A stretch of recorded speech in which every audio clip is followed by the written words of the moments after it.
In the middle of the night, or early Friday morning, depending upon where you are in the world, a group of experienced comics professionals get together to examine and instruct about the art form that they love. That's great comic artwork on Comics by Night, Fridays at 5 a.m. Eastern, here on the Indie Comics Network, indiecomicsnetwork.com. What was that? This is not a charade.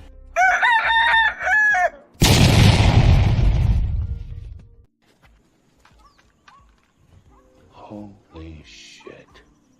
That is the craziest thing I have ever seen. And I'm Dennis Quaid, and Dennis Quaid has seen some shit. In the time before Atlantis sank and the lands of the world were savage and untamed, one man would claim his destiny. Leaving his Atlantean tribe behind and throwing off the shackles of Lemurian bondage, he sailed the seas as a pirate captain before seizing his place as a king. And now that he has the throne, how long will he be able to keep it? This is the Shadow Kingdom, the classic sword and sorcery tale by Robert E. Howard, adapted by Randy Zimmerman, with artwork by Russ Leach. Available now at fundmycomic.com.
What a crowd. Welcome. Good morning. What a beautiful Thursday. Welcome to Nerd Bacon, episode 107. We've got a very special one for you today, a very informative one. We've got our friend CROM here. CROM is a 20-year veteran in the marketing industry, and we're going to get to know him a little bit more this morning. Right now, we got 46 people watching. Be sure to share this out if you're in any way, shape, or form a small press publisher, independent publisher, or hope to be someday.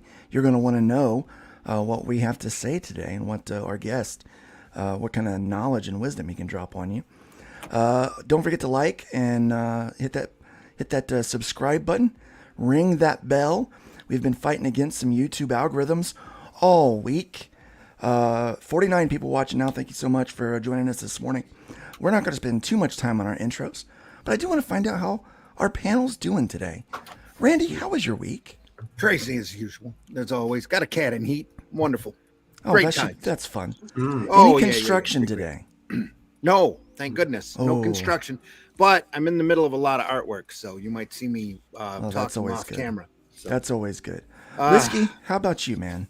I'm great, man. I've been adding a lot more to my plate recently with the I'm afraid I can't do that live stream on Tuesdays, and we have our second episode, which is fantastic, and I figured out why during those episodes, or like my first experience as a host myself, why you talk all the time so that the other guests don't talk over you. Yeah, or so that there's not really dead space, right? Yeah, exactly. Right. So it's kind of your job to fill in that area. And it's always a blessing when somebody else has something to say so that I can shut the heck up. I love it. Yeah, I love it. Pedro, how about you, man? How's your week? Well, aside from the monkey preserve they're building like 2 kilometers away that I can smell from here. Yeah, it's normal. But yeah, work, animating, doing trailers, working on webs and kaijus, and smelling monkey. A monkey preserve. Yeah. See, now that's interesting. That's not something you hear every day. Yeah. Right? That's one of the perks of living in the tropics, baby. So I guess not a lot of people know this, but there are monkeys in the United States that live wild. Mm-hmm. So down in Florida, this place called Silver Springs is where they used to do a lot of films. So they filmed Tarzan there. They filmed Creature from the Black Lagoon there. A bunch of other films in that area. And when Tarzan wrapped, they didn't know what to do with the monkeys, so they just let him loose in the swamp. Oh, great. And they have thrived. Wow. Mm-hmm. They have thrived. They are doing just fine. Oh, yeah. Yeah. You'd think we'd have learned this lesson by now. Like this has happened like 10 times in history. Let's bring an invasive species and then... When was that from, like the 30s or 40s? Yeah, late 30s, I believe. 36 was the first Tarzan. They didn't maybe earlier than that. Yeah. 29. I mean, it happened with too, right? Yeah. Chat, be sure to give us a roll call. We're going to welcome our chat here in just a few minutes. But CROM, how was your week, man? It's going all right. It's been busy, but that's good. The alternative is that sitting in this room without the lights on, just in the dark, miserable, wanting something to happen. Do you work from home too?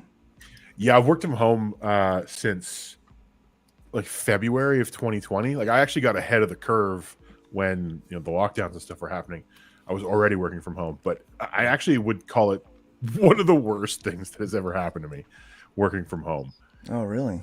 Why is that? Yeah, like an office, like getting out of a space, like just physically changing spaces, does a lot for me. As far as like just keeping my head clear. Oh yeah. And so I when I was I was working for a company doing content marketing for them during most of that, and literally like lunchtime, I was like, okay, it's the time to get up and like walk a circuit around my neighborhood.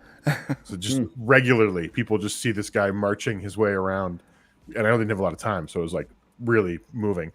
But I had to get out of the physical space. So yeah, working from home is good, but you gotta know how to play it. Just And so this is our first winter in like 10 years, right?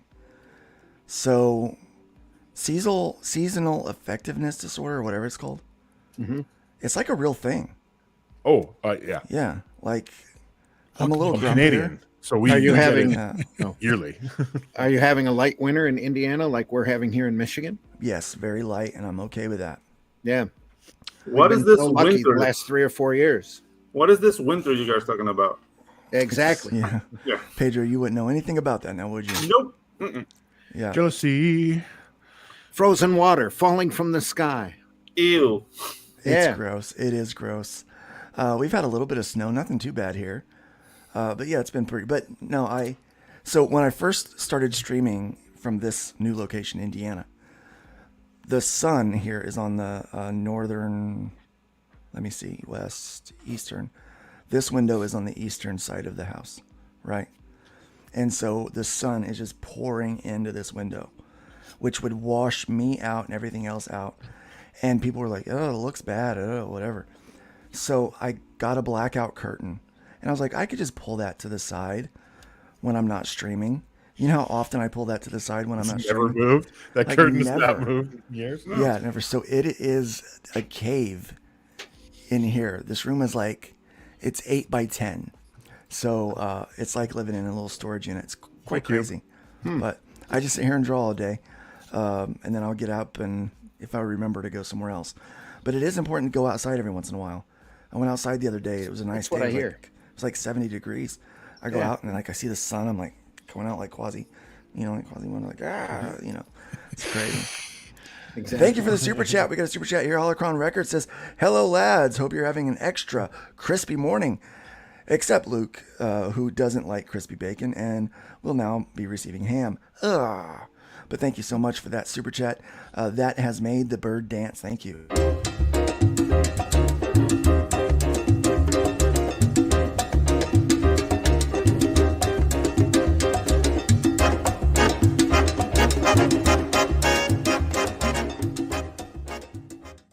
I so very much do like a double bird, flipping the bird twice. I do like a kind of a limp bacon, not super crispy, but I do like it more than the Canadian version of bacon, which is just hot ham. It's not really bacon. Listen, we're starting an international incident already. Let me defend my people. All right, back bacon is something else. It is just ham. We eat plenty of regular bacon. There you go. Oh, do you? Okay. Some people want the ham as well. So yeah, I lived in Canada. Like they don't say Canadian bacon is bacon. I can attest to that. We call it female bacon. Yeah, we call it Canadian bacon because we like to make fun of other cultures. Because we're the idiots who eat it. It is our culture to make fun of other cultures. We have French fries too. So guys, I did find out what's going on with the computer. I found out this morning I'm having issues with my peripherals. Trying to plug everything in and run everything all at once. So I do have a PC on the way. Should be here Friday. Should be here tomorrow. So hopefully next week it'll be my first PC in 12 years? Yeah. Yeah. But look, as you grow older, you're gonna have more problems with your peripherals. Right. That's what she said. Nice. Yes, that is what she said. Yeah, it's gonna happen. Well, let's welcome our chat this morning. We've got Frederick Wilmot in the house. Welcome, Bacon. Just need coffee now. Coffee. My 32 ounces of coffee. I will have 2 of these. I have 2 of these every day. Nice. It is the only acceptable drug by the church. It's the only addiction the church allows. So no chocolate. No chocolate. No chocolate. Well, no, we have chocolate, but it's not. Chocolate's That's not like drug. a real addiction. Yeah, it's not a real addiction. Like I have to have my coffee. Who you talk to? I don't know, man. Mormons don't allow chocolate for that We'll reason. just be in. I know a couple of people on the hefty side that will disagree with you. I'm fat, but chocolate's not an addiction. Food is an addiction, and that's not acceptable by the church, even though most pastors are fat. That'd be gluttony. Think about it. How many of those old Southern Baptist preachers do you know are like? Never seen a skinny pastor. Nope. I've seen a few. It's happening. Skinny pastors. It's coming back. It's coming back, guys. It's a new fad. It's a new fad. It's coming. It's a new old fad. We're coming back. Comic Book Black Belts in the house. Russ Leach, welcome. What's up, Russ? We got Nick Axe in the house. Welcome. There's Nick. Good to see you there. Mike, Jimmy, Lorsha de Bruyne. I have not seen that name in a very long time. Mike, Jimmy, it's so good to see you. Hail, hail. I saw that you're editing a campaign on Fund My Comic. Can't wait to take a look at that one. He's been experiencing life. He's got a young child now. Oh, congratulations, yeah. Mike. That is awesome, man. Fatherhood will change your life for the better. If it doesn't, you're broken. I told him enjoy it now because when you blink, they'll be graduating. They will. You'll blink and they'll be 21 years old and have a full-time job and a boyfriend and be talking about moving out. It's crazy. Wonderful thing. And asking for a loan, helping a loan for the house. Asking for a loan, Dr. Mask is in the house. Hail, nerds. Good to see you here today, Dr. Mask. Hojo is also joining us. Morning Baconeers. Sorry I'm late. No worries. Hey. I have worked from home for 7+ years. Got to know when to shut the lights off and move on to life. Yeah. I'm still learning that. I've only really worked from home since the pandemic, but really this is my job. Definitely for like need a year, routine. maybe two. So Yeah, guys, you got to go out, experience life, see people. That car trunk is not going to feel itself, yeah, you know? get yourself Hit a the gym every dojo. day. Get yourself to a dojo. Get yourself to a dojo. Welcome, my sisters in the house. Love you Hey. guys. Praying for you. Thank Hey. you. Good to have you. Glenn Fleming is here. I'm here Oh, lurking. It's good to see no. you here. It's lurking. Yep. Oh, Glenn, what are Dr. you Matt doing says, I've here? never heard of Canadian bacon until McDonald's started using it back in the day. Same I here. remember that. Yeah. We've got Critical Blast in the house, Small Press Publishers. The good life. Yes, it is. Life on Cora, May 1st. Very cool, very cool. Yeah. And he's got himself a beautiful wife and daughter. Life is good. There you You are. know, when you unplug from the internet for a little while, it definitely makes a difference, doesn't it? And you can see that there's so many good things to life that we really shouldn't be getting all wrapped up in all that crazy stuff. And We're some gonna things cover- are not that important. We're going to cover 2 articles this morning, 2 stories, rather, and then we're going to get right into our interview with the notorious CROM. Right? Let's do that. And here we go. Bacon.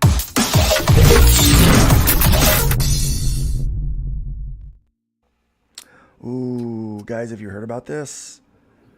This has been fun. Sweet Baby Inc. Sweet Baby Inc. Went on a campaign to try to get rid of a guy off of Steam who curated a list of titles that they had worked on. Yeah.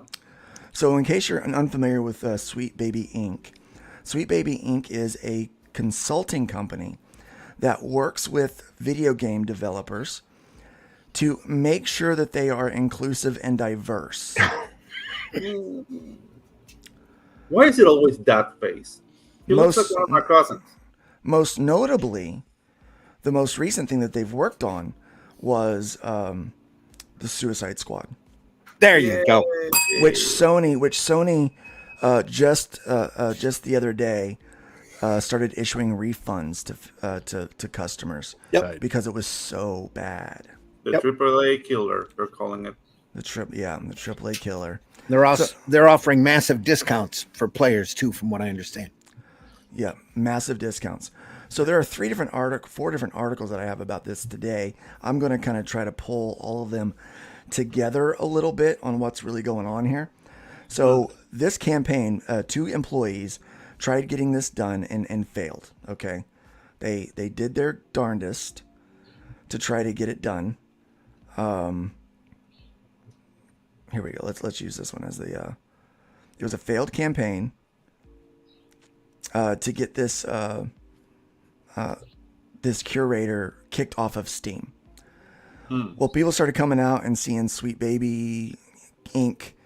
job listings and started making fun of those. And then it turned out that the reason why this company was started was just to kind of insert DEI material into games. That's their sole thing. And when they would approach a company, if the company did not want to use their services, they would tell their marketing team in so many words. It'd be a real shame for, such a good company to have to go through the issues of being canceled on the internet for being for not being woke enough, right? So this was the practices of Sweet Baby Inc. Okay. I think a lot of people have covered this pretty well up to this point. We know that the co-founder is hyper feminist and just kind of ridiculous in a lot of ways. Are they involved with Feminist Frequency, or is that just like an ad or something? Feminist Frequency was the blueprint. They appeared on Feminist Frequency. Oh, okay. Yeah, no wonder. Yeah, so all of that. But what is really funny, what I wanted to bring up today, was that they have now went running off to Kotaku after this failed campaign to try to get Kotaku to stand up and say that they have not, that they're not as powerful as you think. Well, people are not buying Kotaku's article as of 20 hours ago, and so it is not going well for them. Guys, what are your thoughts on this? We have all noticed that this material, this content, has been eking its way into games, comics, movies. But now that this new information has come to light, that they were basically extorting developers in order to push their agenda. Mm-hmm. Wow. I'm not surprised. Yeah, I was going to say, you're surprised by this somehow? They've been doing this for years, man. Years. I'm surprised marketing teams and CEOs don't have more balls. Well, that's the thing. They like these kind of groups get like insider information from certain HR reps and employees and things like that, and they leverage, the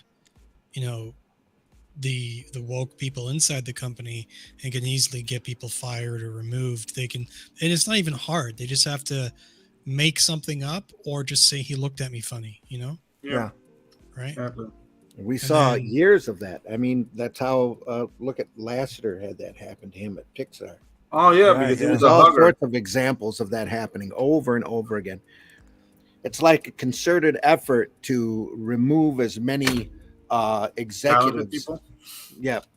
talented people, and replace them with DEI hires, which are talentless, and the money they're making shows the results. Yeah. Well, the fact that they've got to refund people that bought this game, Yeah. thinking it was going to be awesome, but lo and behold, What it a was not. disgrace. Let's welcome. We've got Alsmat in the house. He's joined us. We've also got Comics Crusaders. You're saying LMAO consulting companies equals media government puppets. I believe that might be true. Accurate. Well, this was one of the things Elon was trying to stop with Twitter. Unfortunately, he hasn't yet completely stopped it. He switched everybody over to blue check marks, but they're finding out now that those blue check marks can be bought relatively easily, and their IDs can be faked. And it's sad because too many people believe that it probably ties down to a couple of marketing firms that have all of these different sock accounts on Twitter constantly complaining in order for them to get more money. Keep in mind, Sweet Baby Inc. is not the only company that does this. There are others out there. Yep. But they are the ones that have kind of stepped in it. They made the mistake of trying to go after somebody that they should have just left it alone. The guy had like 9,000 followers, and now he's like grown exponentially overnight, like Can double I or say triple his something? followers. Can I now. say something on my people? Sure. The guy that they tried to get out of Steam was a Brazilian. All right. And Latin Americans like to throw hands, man. Like we don't roll like that. You do not shy away from a fight. That is true. Yeah, we like to That throw is hands. true. Like it doesn't matter if they're gonna get a ass kick. It's like, yeah, it's gonna be a good memory. Let's go. So, CROM, I bring this up because they met with the marketing team. So, as a guy that's worked in marketing, if a company comes up and says basically, they give the, it's a nice company here, it'd be a real shame, If they give that to you as, the marketing exec for a company, what was going through these people's mind? What was going through their mind? I think part of what this reflects is that quite a few people don't know. Like that's just an ongoing problem in the marketing world. You don't know what's working. You don't know what's going to work. And anybody that has a surefire program for what's going to sell something is probably selling you something if they tell you that. Mm-hmm. It's the old adage of like nobody in Hollywood knows what the hell's going on. It's true. There's a certain amount of everything's a dice roll. You can have certain things that are pretty, you can be confident about, but by and large, you have to use a lot of instinct when it comes to creative work. So it just doesn't surprise me that if somebody came along and said, we've got a surefire way of getting a niche audience to get on board, and all you have to do is here's the program. Well, I don't even think it's a surefire way of doing it. I think the one thing that we are certain of is that internet cancellation is a real thing. Yeah. No, right? Mm-hmm. Like we all know that dealing with that is a marketing nightmare. Yeah. Well, I think we're just seeing a new form of an old problem, right? The intimidation and the propaganda machines, right? There have always been, and there will always be in the marketing world, those who are selling propaganda, which is usually just thoughtless ideological nonsense of any stripe. You can pick something, and you can pretty much find some group that is making propaganda of it.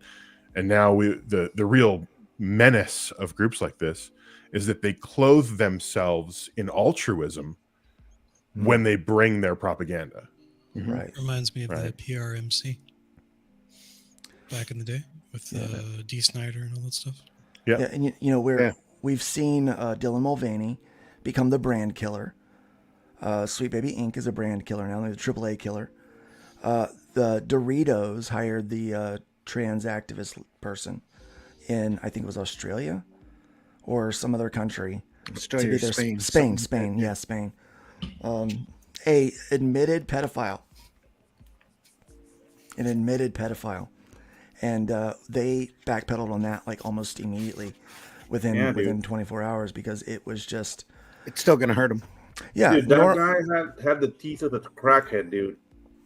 But normies, I think, are finally speaking out. They're like, look, it's just too much. It's over the top. You know, I've heard, I was speaking with someone the other day. They were just watching something on TV, and it's a show they like, and in it, you know, someone goes, oh, hello, ma'am, or something like that.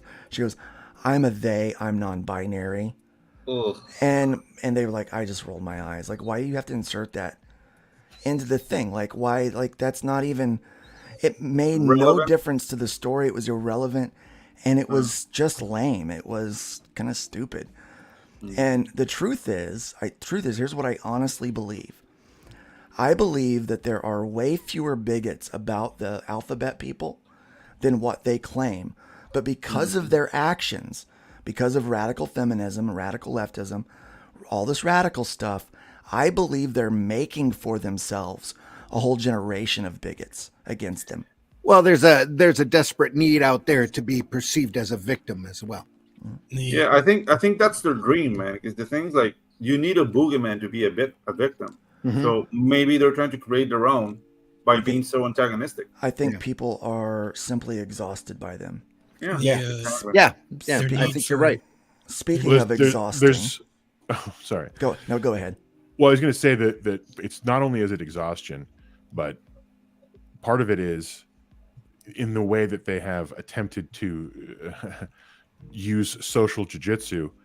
There's no way for you to call them out without them using discrimination as their defense, right? And so you're like, oh, great, we're in this circle that none of us can escape from because of this, right? Yeah, so absolutely. It's BS. Holocron's got it. He's got it down. The demand for bigots is outweighed by the supply of bigots. We don't have enough of them. We need to find more. And so we create one thing. One thing I'd say too is that how obvious is it that they were a problem? That if their whole mission was a righteous mission, if they were doing something that even they thought was good, necessary, and the proper thing to do by bringing diversity into, any of these products that they're being consulted on, why did they have a problem with that person making a list? Right? If you're doing something righteous, you'd be like, okay, you want to tell everybody that we're doing it? Fine, go ahead. Point the only everyone reason to that to try list. to take somebody down was that they didn't want that focus. Hey guys, you're not always thinking about money and business opportunities, and I just saw one. Bigots for hire. Bigots for hire. Yeah, if I create an agency, bigots for hire. Yeah, I'll be your boogeyman for a fee, a monthly fee.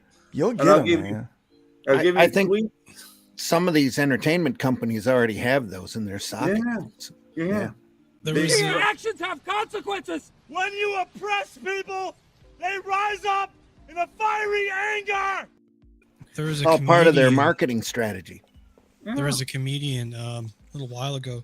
He did a skit where he was pretending to be part of, like he was part of Antifa or whatever, but then he would be like on the side, he'd be a window repair service. Oh, nice. He's parking the pallets of bricks out in the street, and then going around and taking his card and handing it out. Yeah. That is brilliant. Yeah.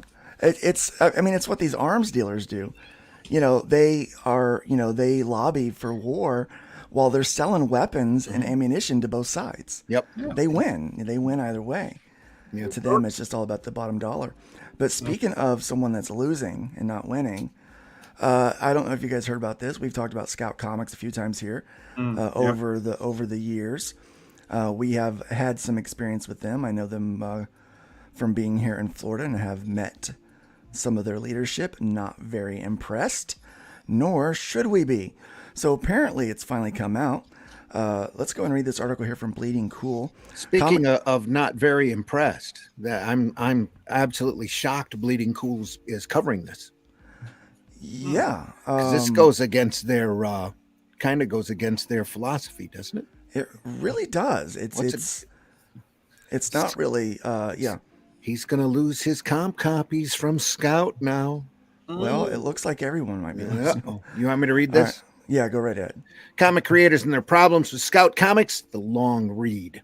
Last week, comic book creator Jared Luan, and I'm guessing at that name, sparked a wide-ranging discussion among creators about publisher Scout Comics. And we'll skip the article summary. It says, for the last few months, I have been hearing comic book creators. Oh, no, it's all about Rich Johnston. Okay. Here we You go. know what? I want to say something real quick. After the Subway incident, nobody should be called Jared. Like, that name should be locked up. Go ahead. Tough name, yeah. For the last few months, I have been hearing comic book creators' dissatisfaction with a number of comic book publishers, but few are willing to give specifics. It's that fear-mongering working. Scout has been mentioned a number of times, and I had been taking notes. Dun, dun, dun. But last week, comic creator Jared Luan put his head over the parapet. I don't know what that means. He's hanging out of the balcony. The parapet, it's like a balcony. Yeah, I know what a parapet is. Thank you very much. Yeah. Just like a parapet. He wrote the one-shot comic, All the Devils from Here, published by Scout Comics last April. And we get to see that picture. All the devils from here. Very nice. A little bit of Illuminati work in there. Jared Luan posted on Twitter X, if you're a new creator, please avoid Scout Comics like the plague. Haven't paid me for a book in out over a year. Won't answer emails. We delivered a completed, profitable book and still got screwed. Spoke to the editorial director and he implied we'd be blacklisted for complaining. CEO came in acting like he'd help, and now he's ghosting us too. Oh, by the way, that editorial director was our editor on Voodoo Nations that I worked with Travis Gibb. By the way, the writing was abysmal in the second issue. So that was part of the reason why I left that project.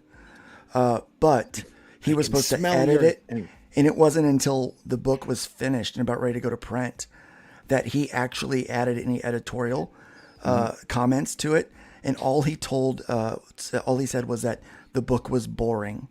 Okay. Which, yes, helpful. The book was very boring. So Travis's attempt to fix that was to add a few additional pages, which did not help that book. With the boredom? Did not help with the boredom. Well, it all came down to the clearly he had lost any kind of interest, or I felt like he was trying to tank that project. Like he didn't want it to be successful for some reason. So he's got his own books. Yeah. Water under the bridge, I guess. But if guy was the editor, and he was not a good editor. He was bad. If it's like that at the top, you know why everything else sucks.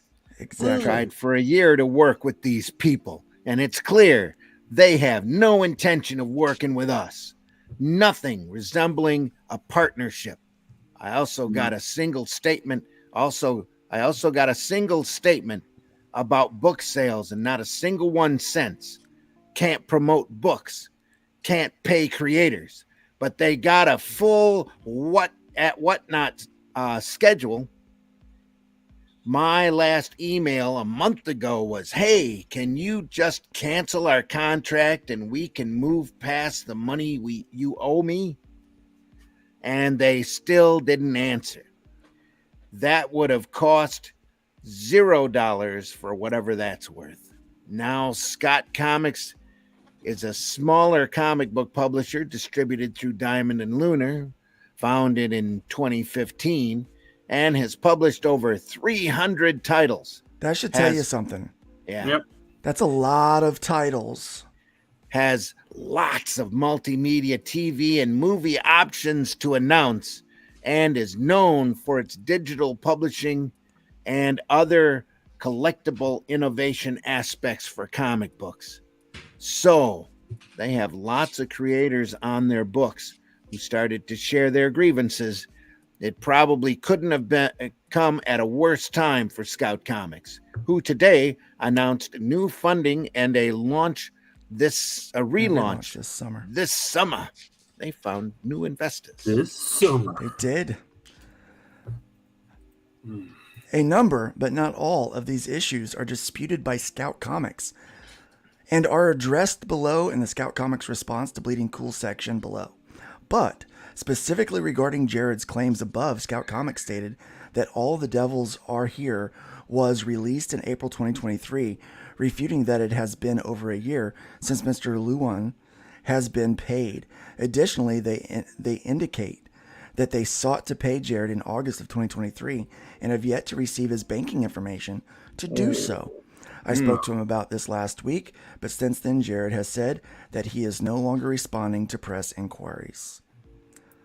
Comic creators and their problems with Scout Comics, but after his initial post, lots of other comic creators. Hang on just a second. Jared's no longer responding to press inquiries? That's right. Somebody get to him or what? Somebody's intimidating him, telling him not to talk to the press? I don't know, maybe. But after his initial post... If he wanted money, he would do that. Yeah. Yeah. Like, we'll pay if you shut up. Maybe they use that. Yeah. If you want to be paid, you'll shut up. Yeah. You shut up. Yeah. Yeah. Yeah. All I have to say is I have 91 problems, but Scout ain't one. Scout ain't one. Yeah. But after his initial post, lots of other comic creators started to get in touch. And I got in touch with Scout Comics CEO Brendan Deneen, who told me initially regarding Jared, I reached out to him today, and we plan to continue our attempts to rectify the situation fairly and civilly. Seconds after that, Jared told me that Deneen had indeed got in touch. Jared later wrote, Scout is drafting a termination agreement for us and claims to intend to pay us, though I will hold my breath until the money deposits and the paperwork is signed. I bet part of that paperwork is an NDA. Yep. That's why he's not talking to the press anymore. You know what I really like? Almost guarantee you that. Yeah, they say fairly and civilly. So I think Jared went into the Scout offices and upturned a couple of desks. Maybe. I think he was intimidated, to tell you the truth. Told to shut up if he wants to get paid. Yeah. An interesting interjection as a man who has a journalism background. Yeah. It's possible that he lied. Just to be the other side of this, it's possible that he's not representing this honestly, and then the media attention came in. Probably. And he's now embarrassed. Okay, it is possible, but it's the other claims that work against Scout here. Other comic book creators were sharing their own stories publicly and privately. There was a common thread of comic books being completed but not published, editors and publishers not replying to inquiries, statements not being issued, and questions about sales and royalties being ignored. Also, editors just disappearing, something I discovered when researching the story, emailing Scout Comics staffers to find one left, and their email was bouncing, but none of their creators seemed to know that they had left. One big issue, it seems, is that people think of Scout Comics as one publisher with a number of imprints like DC Comics, which, to be fair, is how they present themselves. But actually, they are a series of publishers under one name, like Image Comics. So the likes of Black Caravan, Scoot, Chipsa, Europe, etc., are more like Top Cow, Wildstorm, Extreme, and Skybound under Image Comics. And that is why the Black Caravan imprint created by Joseph Schmalk and Rich Woodall, is no longer publishing books through Scout. And Schmalky? why my email to Don Hanfeld, brought in as partner and co-owner of Scout Comics in 2020 to launch those of those imprints, was suddenly bouncing. Bing. We'll get those other creators' accounts in a minute, but Scout Comics released the following statement sent to me by James Hake, president of Scout, but also posted on social media. It says, "Dear Comics community, Scout started With the comments turned off, by the way. Comments were turned off, by the way. Yeah. Dear Scout community, Scout started as and remains a company created by and for creators. We love comics. We love reading comics, making comics, and publishing comics for other creators. We love the comics community. While Scout has always strived to maintain high levels of service to our teams, recently a creative team expressed their frustration publicly due to having not had a response to their concerns in several months, almost a year, by the way. This is true. Wow. We dropped the ball by failing to respond in a timely manner.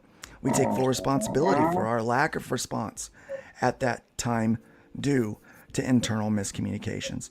Regardless, we will continue to strive to do better and improve communications with all of our creators. Despite the complaints we have seen online, Scout has had very few creators reach out to us directly with concerns. Yeah. We have actually had several creators reach out in support, which we appreciate." This is like Dracula apologizing for biting you. Right. You know? As with all businesses. Go ahead. As with all businesses, there will be missteps. The most important thing is to learn. At this time, we are openly welcoming any creator with a title at Scout Comics to reach out to our COO, not COD, COO, Lisa Miller, and there's her address, with any concerns they may have. All concerns will be listened to, and all inquiries will be responded to in a timely manner. As creators ourselves, we understand the issues that have been presented to us. Thank you for your patience and grace while we endeavor to learn from the feedback we are receiving. Come into the castle. We want your blood. Before that, lots of Scout Comics creators had been talking, and I took their concerns to Scout Comics. Lisa Miller issued Bleeding Cool the following statement, which tackled more of the issues mentioned below. Highlights in bold are mine. Scout Comics responds to Bleeding Cool. First and most importantly, Scout Comics would like to take full responsibility and apologize for any lapses in communications with our creators. We do our best to get back to everyone as quickly and as thoroughly as possible, but it is an area that we are actively improving.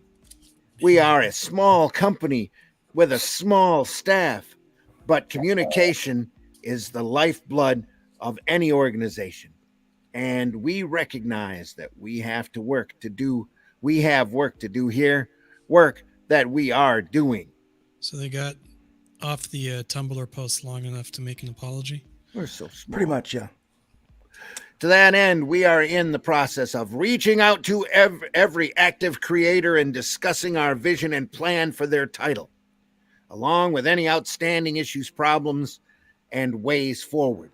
Remember that in bold. That's the article, right? That's rich. Yeah. Most creators have been very receptive to our plans, and some of those creators have also asked for better overall communication, which we understand, and we appreciate the constructive criticism. Second, and also important, there are two major aspects to the negative online posts that are false. Those are regarding non-payments and threats. Regarding the first allegation, having added multiple revenue streams, generating royalty statements takes longer than it used to. Distributors also don't always remit payments in a timely manner. We ain't getting paid either, making it impossible at times to provide meaningful payments meaningful statements as quickly as we would like.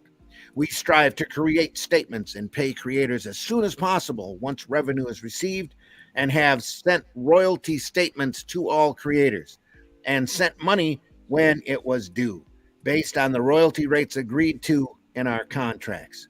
I'd like to point out that every single Scout board member is also a Scout creator, and in large bold type, we have signed the exact same contract as all of our other creators. I'd like to point out that most of the Scout board team, including myself, Brendan Deneen, and James Hake, have not taken a single penny in salary since the company launched in 2015. Why should you? You're creators. You're making money off your books. Yeah. It's you don't deserve a business. Regarding the second allegation, we would never, ever threaten anyone. And I personally know that's wrong. That sounds like a threat. I do personally know that's wrong.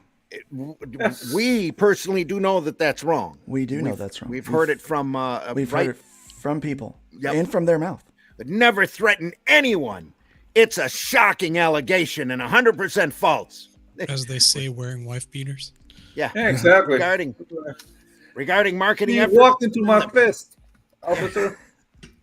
Regarding the marketing efforts within the past few months and in an ongoing manner, James Hake has reached out to most of our creators with a specific marketing plan, suggesting a number of out-of-the-box concepts to generate sales. I will forward an example of one of those letters for your review. Hey, guys, Dan Plagle is in the chat. He just came out from cancer surgery. Good to have you here, Dan. Awesome, Dan. Great. Yeah, good for you. Dude, I've been praying for you. Been praying for you, Dan. Awesome, dude. That's good to know. Sorry for interrupting, but I just no, that's good. No, it's good. All right, so let's just go in because I want to move on. It's a long read. They said at the start of the article it was a long read. Yeah, so a lot of creators have complained about this. They're trying to do damage control.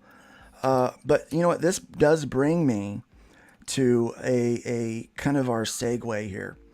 Because it talked about, they're working on things for marketing, like out-of-the-box marketing things. And that's what our whole topic is about today. Mm-hmm. We're going to talk about marketing in two different, very different aspects. We're going to talk about in crowdfunding, we're going to talk about indirect market. If you're wanting to pursue those other methods of distributing your comic book to fans, you need to know the different strategies. And we have nobody better here today to talk to than CROM. CROM, thank you again for being here today. You are muted. My pleasure. So, CROM, please tell our audience just a little bit about yourself and why they should listen to you. Why are you important today? Oh, God, I know about that. So I started out as a copywriter at the same time that I was an IT guy in about 2005 and worked primarily on content marketing, moving slowly towards product marketing and then moved into that in 2018. Over the last 8 years, I've worked primarily with a fairly large retail chain up in Canada here, and then a pretty big traffic-wise learning platform for wine over the last 3 years, and also selling working with selling a New York Times bestseller. So yeah, just kind of all aspects of marketing, both product, content. So you were involved with marketing a New York Times bestseller. Talk to me a little bit more about that. Yeah, well, I came in after it had blown up. So primarily what I was doing was using it as a lead magnet into other product that the company was producing, mostly digital products. It was an interesting ride to get on board, because you're talking about a company that was getting 250,000 uniques a week on their site, that was selling hundreds of these books a month, both direct on their site, through their publisher, internationally, and all that. So it was an interesting place to step on and be, in the NHL or NFL, or pick your metaphor, right away. And it's interesting to see the power that you can have out of something like that's popular, right? It can give you a lot of runway for testing and seeing how to get new product or how to get new advertising to function. It's a bit of a responsibility as well. Like you're keeping a train running on time, so that can be pretty interesting. And from that, I've tried to extract how to repeat that. Right? How do you make something? How do you make a book, whatever kind you're talking about, both popular and functional and an ongoing business? Okay. So over the last 20 years, what are some of the biggest changes you've noticed in marketing, not only from a corporate standpoint, but from more of an independent kind of small press standpoint? Probably the biggest thing that has come out that is going to make small press happy and more functional is that marketing in general has moved from a broadcast model to a unicast model. So we've gone from one message blasted out to a fairly large segment to slowly inching our way over to crafted messages directly to specific people. And this is where personas became much more important than, say, demographics, as the internet became more and more powerful and useful. You're targeting specific people. But, obviously they're it's a kind of abstracted person because you're not literally targeting one person, but you're able to do that now functionally in marketing. You're able to say, I want the young professional with money that reads a comic. I want that person. And it's possible to find out how exactly to target that person, where to talk to them, and to some degree, what to say. Well, and that's the biggest change, I think. I think probably most of our viewers don't know how to find them. So let's say I do want to target that particular demographic. How do I go about finding the demographics that I where they're at, Yeah, where they're at. How do I go to the bars to pick up the chick? Yeah. The kind of chick I want. Yes. Yeah. Use my expertise on that. Yeah, marketing while ugly. Marketing while ugly is definitely the way to do it. And especially because there's kind of two choices right now. There's the ugly way and there's the money way, right? And most of us really don't want to be spending the money, right? You're talking about thousands of dollars a month that, if you're trying to get that information kind of firsthand from some of these platforms. Yeah, because we don't have that kind of money. Yeah. No, and I also wonder, its effectiveness, I think, is up in the air as well. Like that, those tools are more useful when you're talking about mass market or pretty huge segments. The way I would go about it right now, and I have even started writing some of this up for a guide that I'm going to be putting out.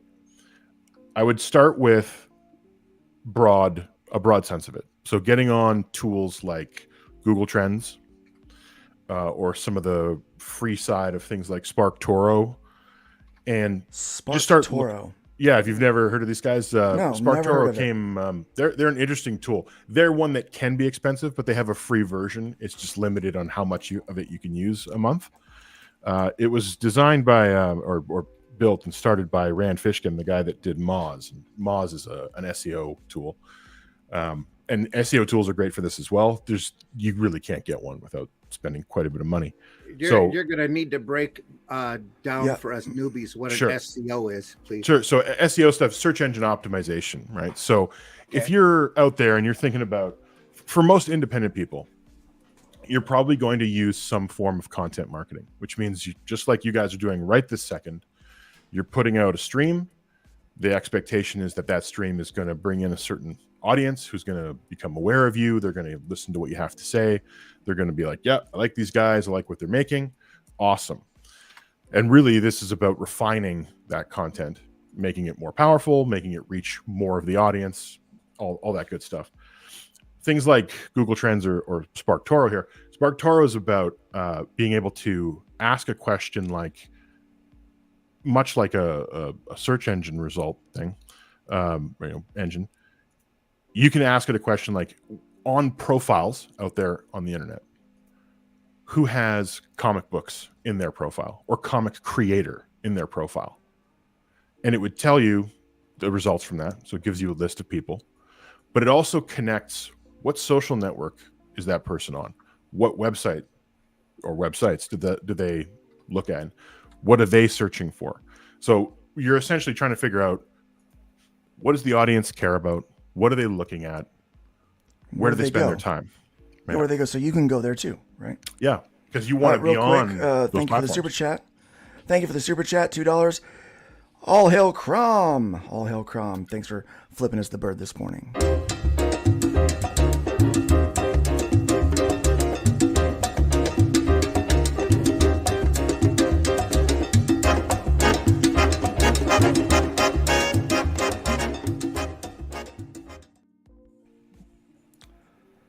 So this is kind of a starting point. It's definitely here's a different starting point. I can actually share something if sure, yeah, that works for you. Yeah, you drive. Throw on. I'll share your stuff. Where am I hiding it here? Because I brought this up as an example. So Google Trends. This is a very basic tool that's used for looking at the like SEO work, so search engine optimization, or if you're doing search term research, right? So you're looking at what will show up if I put blah search term into Google, right? Yeah. And so right now I've got the first one I looked at was independent comics. The second one that I brought in as a comparison was just comic books. And the first thing we're looking at here is a generalized sense of how often is this being searched over the last 90 days in the United States. So you can see the red one is comic books. The blue is independent comics. Red is winning if it's not obvious. Yeah. Hard. Right? Yeah. And I mean, there's times here when, comic books is peaking at 100. Like they normalize this to a 0 to 100 scheme so that they're not telling you like the number of searches, but they're giving you a sense of like how popular it is, right? So you can see like, an interesting sort of view here is that, from around, January 24th through, it kind of dies there around February 6th. There's a big dip, comes back up. You're able to see how popular is the term that I'm looking for. So people are searching for comic books. It's very popular. They're not searching for independent comics. No. Where this might be useful, something like this kind of search, this is a very broad search. Something like this would be useful if you were thinking about the kind of copy that you're putting on your website, right? Where you're talking about, how do I frame what I'm building, right? I'm making a comic book. Would I say independent comic? Not a lot of people are looking for that. So that's not necessarily that and useful. You can break this down by genre even, right? Oh yeah, you can get very deep in this. So if you come down here a little bit, one, they show where I've picked the North America or United States here just to simplify it. So they're showing where this term is currently hot. But the part that's probably more useful for people is the related queries down here. Because part of what's handy about this is you're asking that question, where do I go? How do I begin? What seed do I put in and then follow it to learn more information? So the related queries is a pretty handy one. Like you're looking at, and it does like 25 of these top queries. These are the queries that people also ask when they're looking for comic books. So we can see here, like, an interesting piece of information is free, right? Or near me, or online. So you're starting to, now there's a little bit of a picture starting to emerge here about, okay, people might be looking for something free to read. Maybe they can't necessarily pay for it right now. Or they're trying to figure out where near them, buy stuff, obviously, or online, what's available online, stuff like that. You can then take that and start to add more and more terms, or you can, independence obviously not doing much for us, so we can ditch that. Get rid of that one, yeah. And is there a term that you would think applies to, say, your comics, Luke, that you would want to know about? Yeah, Nephilim. Like, I mean, because it's an interesting topic. Yeah. That's they're in there. Right. So now we're seeing. Holy crap! There's this spike, right? And that's an interesting spike that this came up. Time wise, is how relevant is this? Not sure. Not sure what January has to do with it, or early January. January 6th. Why would January it be? Yeah. Why would it be that day? Well, that might be a coincidence, but it might not. Let's hope. Yeah, let's hope. But we know it's not. But then you can come down to the related queries, and I usually, rising is what's starting to break out, what's starting to show up, or you can look at top. And I tend to look at the top because I'm more interested in like what's winning, right? Okay, yeah. And now you're looking at what had the most search volume, right? And you might find, like, you look at this and it's like, okay, these are interesting, but maybe it's people just looking for background of where is it in the Bible? Was it mentioned in a movie? Maybe that tells you like, oh, I don't know. Maybe this branch isn't great. Maybe I shouldn't be searching down this way, or not. It it depends on what you're trying to figure out. Well, we know searching for independent comics is not the. Yeah, exactly. Like immediately. If that's how we're going to market our book, then we're immediately failing. It immediately gave us feedback that like that kind of language probably is not going to get us much because people are they're not looking for comic book. Yeah, just call it a comic book. And then here's the related queries around this, like the Echo comic books. Not going to lie, don't know what that is. Echo is a show on as a character. Yeah, right. Disney Plus just did a show. Yeah, sorry, these I forgot these right now are not really connected with each other, but that's actually one of the advantages of like some of the tools that you can pay for is they'll actually start to connect the dots on it. So they'll be like, how do these terms interrelate? So you can do it for free, but you could also pay someone to do it. Yeah, for free, you're kind of doing some of the skull sweat yourself. You're going to have to find where do they connect and keep that organized yourself and work through it. The paid tools will make the connections for you and curate it. You can stack it all together. Jens notices that readers and creators use very different words. Absolutely, and I mean that's a really important thing to know when, especially in an environment like independent comics, where a lot of people are getting on the same streams or interrelated streams or watching the same streams. There's language that starts to become habit, right? And then people get stuck thinking about it in those terms or looking for those terms or speaking in those terms. But the general audience is not necessarily going to be doing that. Yeah. Right? My primary, for instance, my primary target audience is people that want to be a creator, new creators, generalized creators that are looking to improve their business, grow their business in some way through either crowdfunding or some of these tools. That's what this whole thing is all about, right? Mm-hmm. But that's completely different language that I have to use for that than I use for promoting my comic book. Because and really the piece of advice I would give anybody as a starting point on a lot of the campaigns I've looked at is, are you thinking about the audience, what they need, what they want, and how they're going to try to come to this? That's the perspective to really lock in on. I had a question. You could probably use this to figure out what for the year, like what kind of, or even monthly, what's trending, what kind of genres are trending, and then ride the wave as if it were. Yeah, and that might be riding that wave might be, hey, I'm going to talk about those kinds of genres on my stream for the next month, right? Maybe that's what's going to guide some of that that content marketing and pull in people, right? Like one of the tricky things about I was talking to Bancroft about his channel's growth through building shorts, right? Because when I was working for the wine company, their shorts could not get subscribers for love or money. Part of that is because the entire short system on YouTube felt like half built by the monkeys from Florida. So it was, it was tough to fit. Like for a while there wasn't a subscribe button. I don't know if anyone picked up on that. Shorts, when they first came out, there was nothing you could do but watch more shorts. Huge failure, What the hell good is that to anybody on YouTube? But anyway, he was building his channel using shorts, and he's got some popular ones, like millions of views. Yeah. But one question was like, okay, how much of that is converting? How much of that is actually becoming a subscriber? He was getting a pretty good number out of that. Like he grew almost 15,000 subs across 8 or 9, 10 months, maybe using them. But what I wonder about when I think about an audience like that is how likely are they to buy your comic?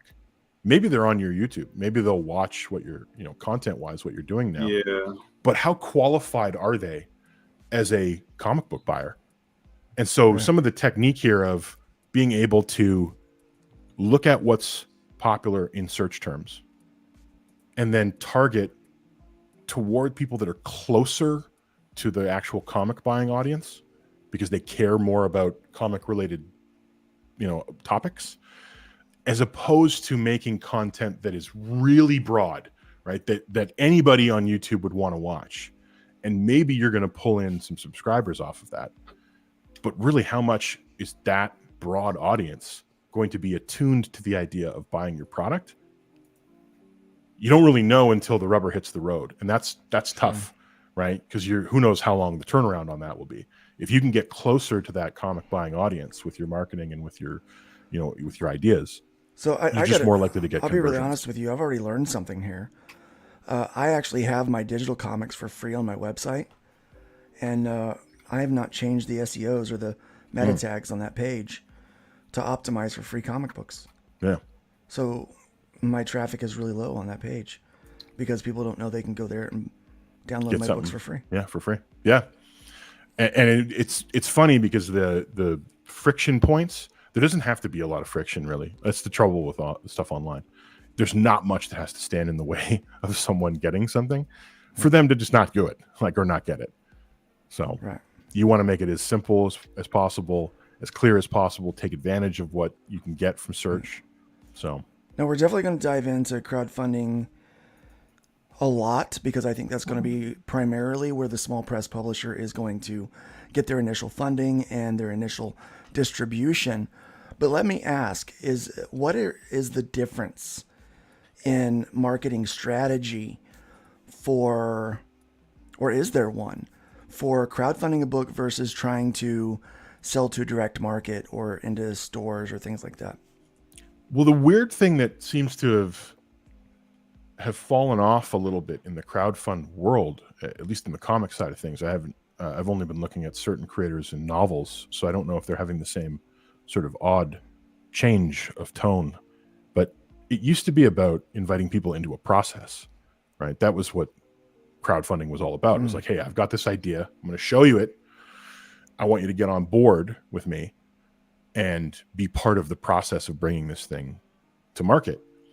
That seems to have fallen by the wayside a little bit, where it's no longer about come inside of a process, see behind the scenes stuff, see how I'm doing it, and support it. And it's moved more to like, do you like the idea and want it? Cool. Give me your money. And then 9 months later, you'll hear from me again. and that I think that's an exaggeration, but that's a bit of a bad habit that you can't get away with on the direct side. Like on the direct side, you're offering what you've got and it's coming as quickly as it can, right? Like the product is not being built. You're not really being invited into that process. It's a straight product. It's just done. So that I think is probably the fundamental difference that you're going to find between those two styles is that the direct market is really cut and dry. It's what is the thing and can you sell it? Versus, crowdfunding is there's a problem too. This is a bit of a side note. The problem with crowdfunding that I've seen, and you can see it in the language that like Indiegogo uses when they're advising you on how to build your campaign. They tend to treat it like everything's charity, like the same. They use the same language for someone who's making an Indiegogo campaign because they're trying to pay like for medical bills that they can't afford, or someone making a book. Right? It's the same language, and it's from a perspective of help me out, right? Instead of I'm serving you, the audience, right? You are who is the important person in this equation. So, and I think that happens because of the when you're inviting someone into the process, when you're inviting them to watch you create a book or comic or what have you, it is a personal relationship of sorts, right? That you're actually going to be far more intimate than if you were just buying a book at Barnes and Noble. And they let that twist some of what the motivation behind why you're doing it or why somebody might support it, because whether someone's into you personally or how much of what whatever you make they watch, either they're getting something from it or it's a charitable thing that they're doing. The tricky part of charitable things is once you've kind of put the money in, lot of people just check out, right? So they're not going to pay attention to the process. Right. Yeah. You know? It's kind of a one-time thing, and so you're not really getting people to engage with you. You kind of answered my next question of what are some of the most common challenges that you've observed among comic book creators trying to market their work. And what I'm hearing is language.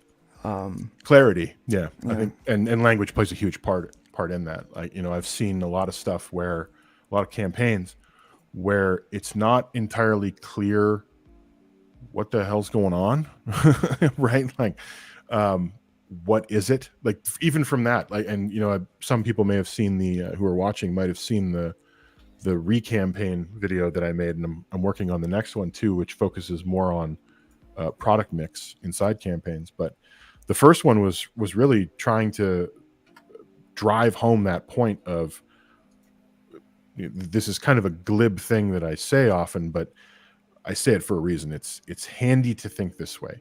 It's glib, but it's handy. What is it, and why do I care? That's the perspective that most people have when they come to pretty much anything on the internet.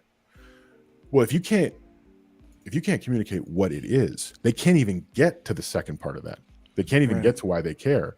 So I've seen campaigns where I'm like, I actually don't know what you're doing, right? You know, Mr. Campaign, when I'm looking at you, is it a comic book? Is what have you? And it's funny, this is just a personal note I'll jab in, is that I see that on Fund My Comic quite a bit, where people don't put into the title of their campaigns what it is. And I get it. You're on a site called Fund My Comic. It probably strikes you as like, duh, you know, I'm making a comic. But the search engine doesn't know that. People who are showing up don't necessarily have that frame of mind. So I would say, like, from the very beginning, be very clear, like, act as if they don't know anything. And that's not treating them like they're stupid. It's treating them like you walked up to them on the street and began a conversation, which means first you got to tell them what's going on, and then you have to get to why they should care about it. Well, this kind of leads me into kind of my next question. I'll kind of skip the developing a marketing plan for the end. Okay. So, what are some of the elements of that you would say make a crowdfunding campaign successful? You kind of answered a bit of that already. Yeah, I mean, I think clarity of what's going on, like what are you offering? The next part of it, I think the success a lot of the time for people is going to hinge on the why do I care, and part of that's going to be about, have you connected emotionally to the person who's looking at this campaign? And have you filtered out the people who cannot connect emotionally to this campaign? That's part of why being upfront about what it is so important. There are certain explain people, what you mean by those who cannot connect emotionally. right? So the people who cannot connect, in some ways, by being clear, you're filtering out. Like, imagine somebody who shows up on your campaign who will not buy a comic. It's just something in their brain, right? They're not going to buy. They only want a graphic novel. Them, yeah. They'll only ever do blah. Like, that's their thing. And for whatever reason, you know, we don't need to delve into why. You want them off that page as fast as humanly possible, because they're not your customer, right? You don't need them there. And that sounds a little harsh, but it's just, there's no point in bandying around with it. You want to cut right to the people who can connect. So they're into this medium. They like comics. They're into reading. They like stories. It might be somebody who doesn't necessarily buy comics, but they read. And you want to get to the point of your story, the heart of the tension in your story, as quickly as possible. I talked a little bit about that in the re-campaign video, because I broke down most campaigns' masthead into 3 sections: the image, the headline, and the log line, as I call it, which is from film. It uses the term log line. And the log line is the story. Cut right to the heart of the story, the tension in the story. And that's where that connection is going to happen, right? When they're going to connect emotionally to what you're telling them. Maybe they can't. Maybe they don't care. Maybe they think it's stupid.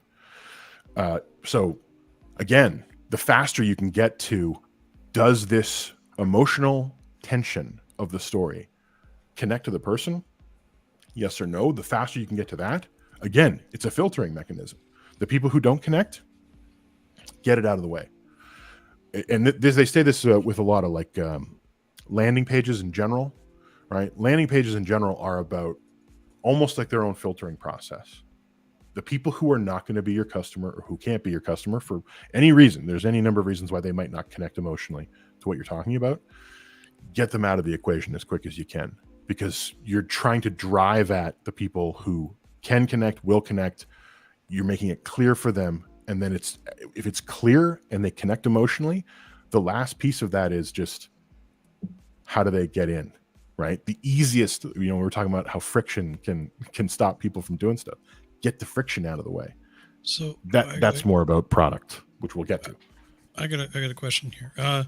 So like your concept or the what you're saying is succinct as possible, direct as possible, as quickly as possible. Would putting that in the title of your book, the story, like for example, yada yada yada, a story about adventures, right? Potentially, titles are tricky, and one of the funny things about marketing is that so much of it is testing, right? Like you've probably heard of A/B testing, and this is where if you were going to show people a particular landing page, you would make two versions, and then you would actually split the audience as they come to the landing page onto the two, and you find out which one wins. I did this a lot in the last maybe I do.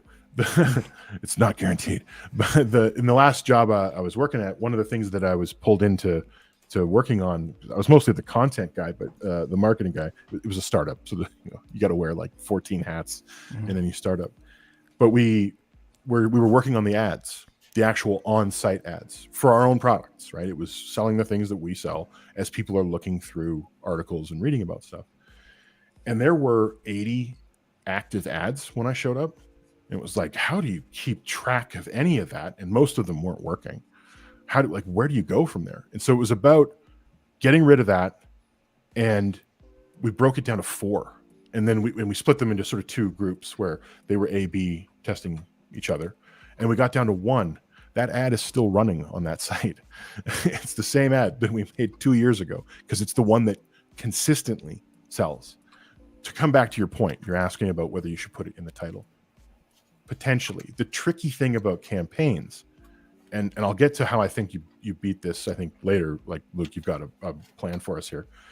The tricky thing about a campaign is you can't really change stuff like that up all that often, right? You don't have a lot of tools at your disposal to be like, which of these is the audience finding more appealing? This or that, in your campaign. My plan would be to do it before then, to figure out some of this before. And we'll talk a bit later about what that means and how to do Actually, that. that's what we're going to talk about next, actually. Okay, yeah. So my next thing is like, okay, what's some advice for someone getting ready to start a campaign? Let's say they've ran a few. First, someone that's never ran one before, okay? But let's go in and lump into this group people that have ran them before but have only seen moderate success, like a few $1,000s, and it's like pulling teeth to get backers. Some advice. Yeah, I think the first question I would probably want to know is, or the first area that I would work on would be, what can you tell me about those previous campaigns? So if you brought me in as a consultant, we love that term given the articles we've looked at earlier. So if you brought me in as a consultant and said, what I would ask is like, what did it tell you, right? You've run a campaign, win or lose, winning is better, but you've run the campaign. What could you learn from it? So that could be things like, when in the campaign did it get the most backers? What were you doing on those days? And it'll probably be the first day and the last day, but what were you doing on those days in the campaign? Those kind of questions. The tricky part is if you haven't done anything, if it was kind of like, yeah, we started it, we got on some streams, we banged on it a bit to get people in, that might not tell you very much. But one of the things I'd recommend, and the playbook, as I call it, because everything's a friggin' playbook now, the playbook of independent campaigns that I am currently writing and will be available to people for free. I am not charging anyone any money once it's done. Is looking at it from a pre-campaign, live campaign, and post-campaign perspective. And the reason that I'm looking at it like that is that there's a whole bunch of work to do before you launch that is designed to get you the number, right? If you know, like if you've calculated out your campaign and you're like, okay, I want to make, Luke, you and I were talking about this, and you said nobody gets the 20K campaign. Yeah.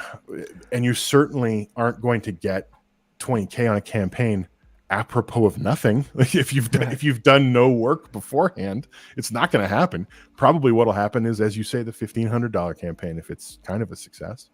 Yeah. So there's a bunch of work to do beforehand. But the first thing I would say, to your question, what do you tell somebody who's run a campaign? What were the successes and failures? Can you extract those out? So that's who's on there, who showed up, what were you doing when people showed up? I started breaking down campaign numbers.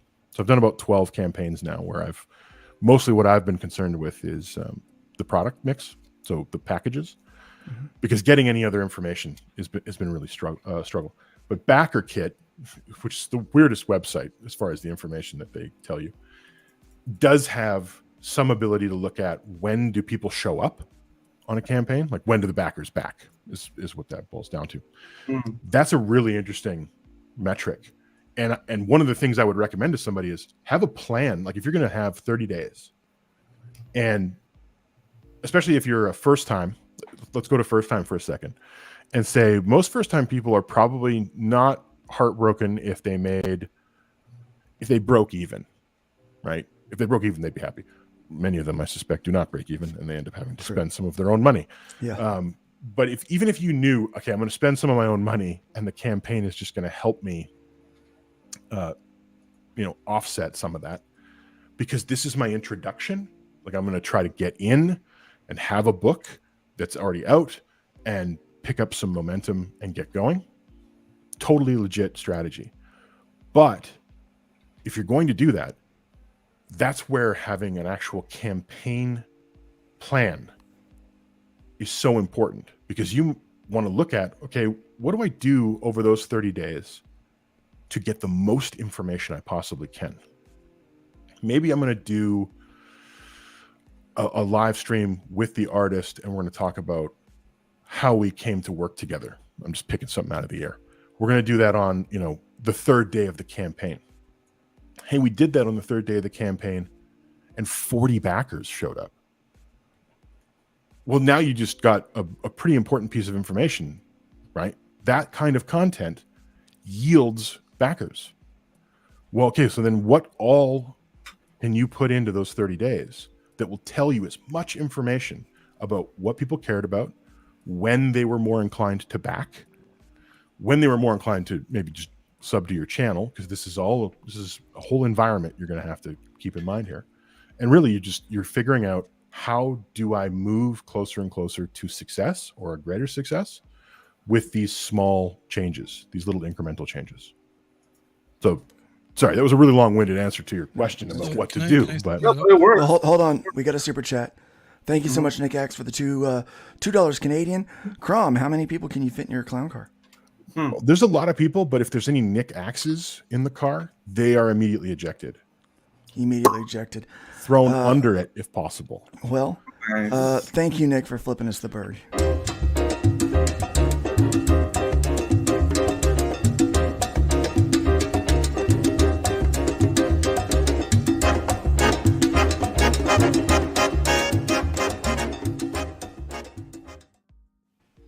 Go ahead, Whiskey, with your question, and we'll ask the question from the chat. So basically, what you're saying is you kind of want to set it up like a trick pool, or like a trick shots and pool. Set it up beforehand and then knock it all down as you go along. Yeah, and it's tough because when you don't know what the table's going to look like, it's like, well, where do I begin setting up, right? How do I even start this process? And that's part of what I'm going to be building in the playbook is, or I've built some of it already, is the very beginning processes of that. And like using Google Trends, that was a very basic thing we just looked at. And we're going to talk, I think, a bit about how to build a target audience, because that's one of the first things to think about when you're building a campaign. You don't need a perfect model of anything. Perfect is impossible anyway. But if you can make it 10% better, 10% clearer for yourself, that's a win. Like you get there by inches, right? So like you say, setting up the table, it's a perfect analogy. And if you can set up the table even for a couple of shots, that's better than not setting it up at all. Right. Yeah, and inches always count, people. That's right. That's the more inches you get, the better. So, I'm gleaning from what you said earlier is, I do see a lot of campaigns where there's kind of meaningless stuff all at the beginning. Whenever I see someone put their creative team at the beginning of a campaign, I immediately know that campaign's probably not going to do well. Yeah. Because most people don't care about that unless they care about the project. Yeah. I think the Green site actually, they kind of prepped people in a Pavlovian type way to do that, because if their creative team was diverse enough, they would get featured. Yeah. Now, granted, with like with a platform like Fund My Comic, we're already doing part of the work for you. Instead of trying to have to take and find the 5% of the people that go on the Green site or the Pink site that want comics and sell them a comic book, you don't really have to do that. You still should with Fund My Comic, but theoretically, 100% of the audience is there for something similar to what you do. So, that's the thing. Like that's the thing that like shied me away from Kickstarter, because the first thing they asked me the moment they saw my picture is, "How brown is your team? How brown is your team? How brown is your team?" Yeah, well, how brown was the team? I'm just kidding. It was only me. So there you go. Brown. It was 100%. 100% brown. Yeah, exactly. We win. Wow. Yeah. Dr. Mask has a question. He says, any thoughts on cutting bait on a campaign that's not doing well? I know creators who have canceled halfway through, retooling and relaunching with success. What's your thoughts on that? It's tough because I can't imagine anybody feels great about, and I mean like as an audience member, about a campaign that maybe they were excited for, maybe they backed, and then it gets canceled. That's rough. You might not get that person back. They might cut on you because they're just like, oh, well, I had some excitement and it's gone. But I think it's probably a good idea to cut on it. And I'll say, because the nightmare scenario in my mind is not that your campaign fails. Campaigns fail. That's this company I was at, right? Millions of uniques a year had some campaigns that failed, right? Just things that didn't sell well. That's okay. The nightmare scenario in my mind is you had 50 backers, you've made $1,600. All right, I just picked these numbers out of the air. And you set your campaign for like a $500 success threshold. So now you've got really no money to speak of. That's not enough money I don't think that's enough money to pay anybody to do the art, really. And maybe if you're doing it yourself, you're still paying yourself. I'll rant about that later. But even if you're doing your own book and you are the artist, you still have to think about how you're paying yourself. Otherwise, you're just punching yourself in the face. But the nightmare scenario there is you have to fulfill for those 50 people, right? You told them you would make a comic. They backed you. You made this low threshold. So now you're stuck in this place where it's like, okay, I probably have to put out a bunch of my own money to fulfill for these 50 people. That's not that many people that will get you much momentum going into the next project. And it's going to cost. It's going to be a huge cost. If you pull after the fact, I'm talking about people being unhappy if the campaign, cancels. People who have paid, and then you refund them their money, and you're like, no, we're not doing it.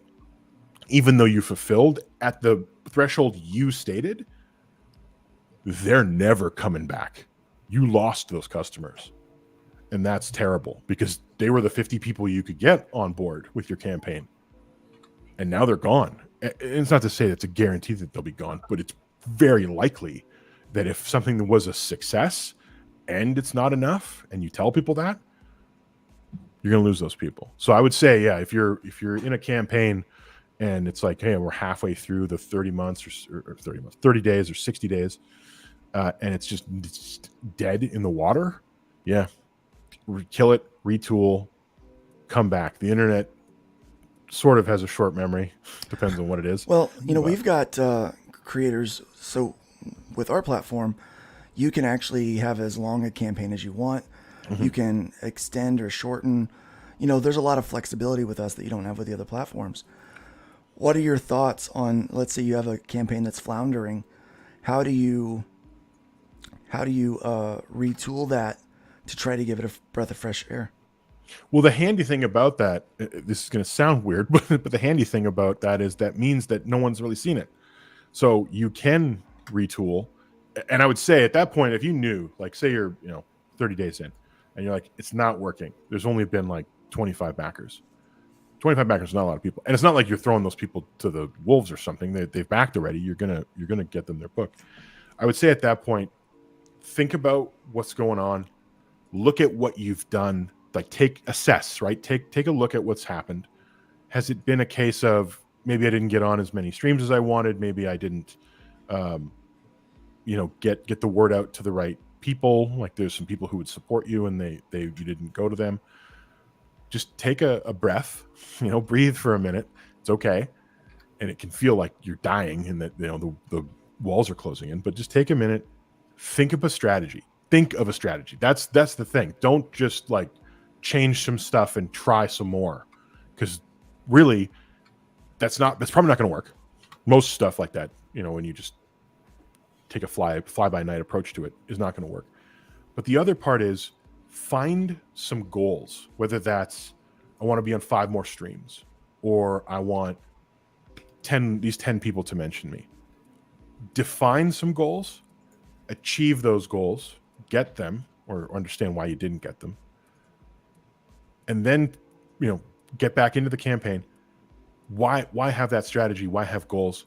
Because then you can at least start to dig your way out of the problem of not knowing what's going on or how to pull any of the levers.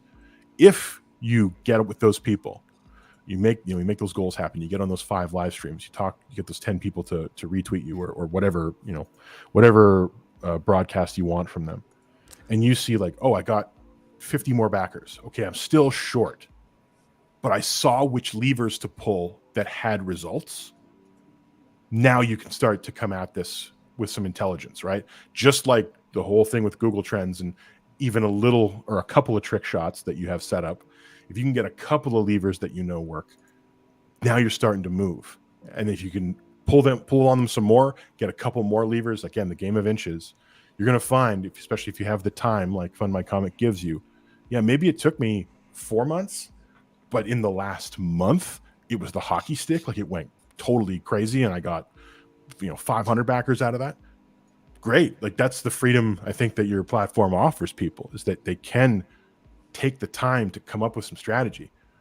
The bad thing would just be to just keep shuffling the cards, keep shuffling the content on the campaign and think that that's going to do anything.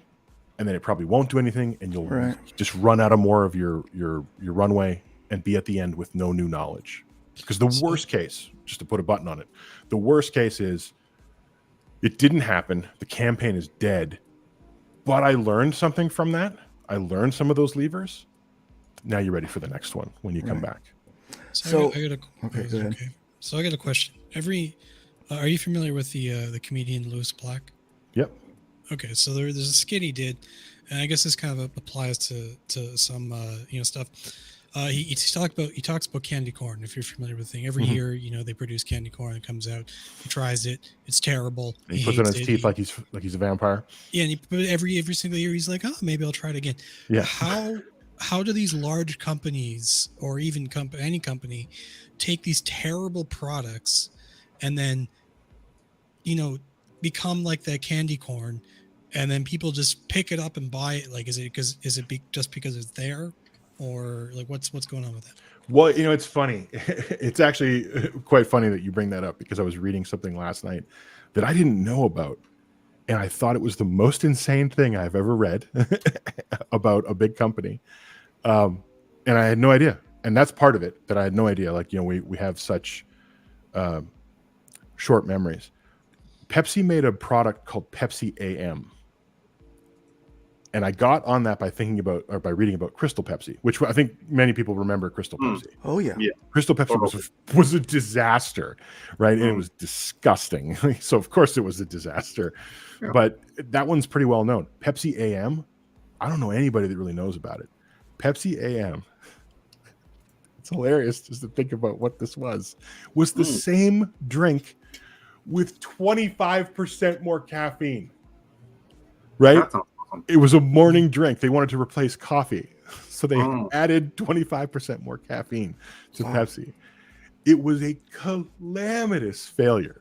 I've never even heard of it. Yeah, never heard of it. And they had another one too, Pepsi Light, which was like the Coke Zero, and they made it in like the 70s, and it completely imploded. And the diet. I remember Pepsi Light. Yeah. It does taste like soapy dishwater. I'm with you. I'm with you, Past. The interesting thing about that, I think part of it is, especially at the mass level, there's so much stuff, right? There are so many products in you go into a grocery store, there's so much stuff, right? And that's actually, I think, a front end problem for a lot of these companies, because they're like, okay, let's make a new cereal. Are you kidding me? Like, if you tried to walk into the cereal aisle and exist somewhere on that right now, you would be in a straight up war. So that's part of it. There's just so much choice, and there's so many things that people can't hold in their mind that you can make a flop. And as long as you don't like tank your company, you can come back. Although there are some companies, comics are kind of like that right now. There's so much choice overload. Mm-hmm. So let me ask this: audience engagement. I want to talk about how to find or build an audience, because I think that's what everyone is trying to do. That's why we go on different shows. We're trying to build platforms, audiences is really what we're talking about there. How important is audience engagement? Number one is the first half of that. And number two, how do I go about beginning to build my audience? Mm-hmm. I think how important is engagement? Well, I don't know how many people are familiar with this particular statistic, but the industry standard for conversion. So conversion, when that term is used, they're referring to, you've probably heard a few different terms. There's impressions. Impressions is someone saw it. So you throw something into search on Google, 5 different things are available on the first page that you can see. I would get an impression off that if I showed up on that page. A conversion, a click-through, is when someone has seen that on the search results, clicked on it, and gone to your site. There's a distinction made between click-through and conversion somewhat, because conversion is typically used more for selling something, like the end of that process. I tend to use it just for any time you get somebody to do something, right? If you ask someone to do something and they do it, you've converted them in some ways. So audience intention and how important is it, and conversion and whatnot. The industry standard is 4%. If you get 4% of people to do something, you're killing it. And that's not even true in some industries. It's more like 2.5. So when you think about that, this was actually one of the things I did with search engine optimization at the last company I worked at. I would look at any page. We had a ton of articles. So any article that got high impressions and bad conversion, I would go and look at, and I would figure out why is this happening? Well, at 4%, that still means you need a lot of people. Like, if you're doing well at that level, you need a lot of bodies. So that's kind of the argument for, I would say, with Bancroft, as I mentioned earlier, pulling all those people in and getting subs, and kind of wondering, like, well, how many of them are going to buy a comic? It might be a semantic argument or a meaningless argument, because that's good. That is great, by the way. Any 4% out of whatever body.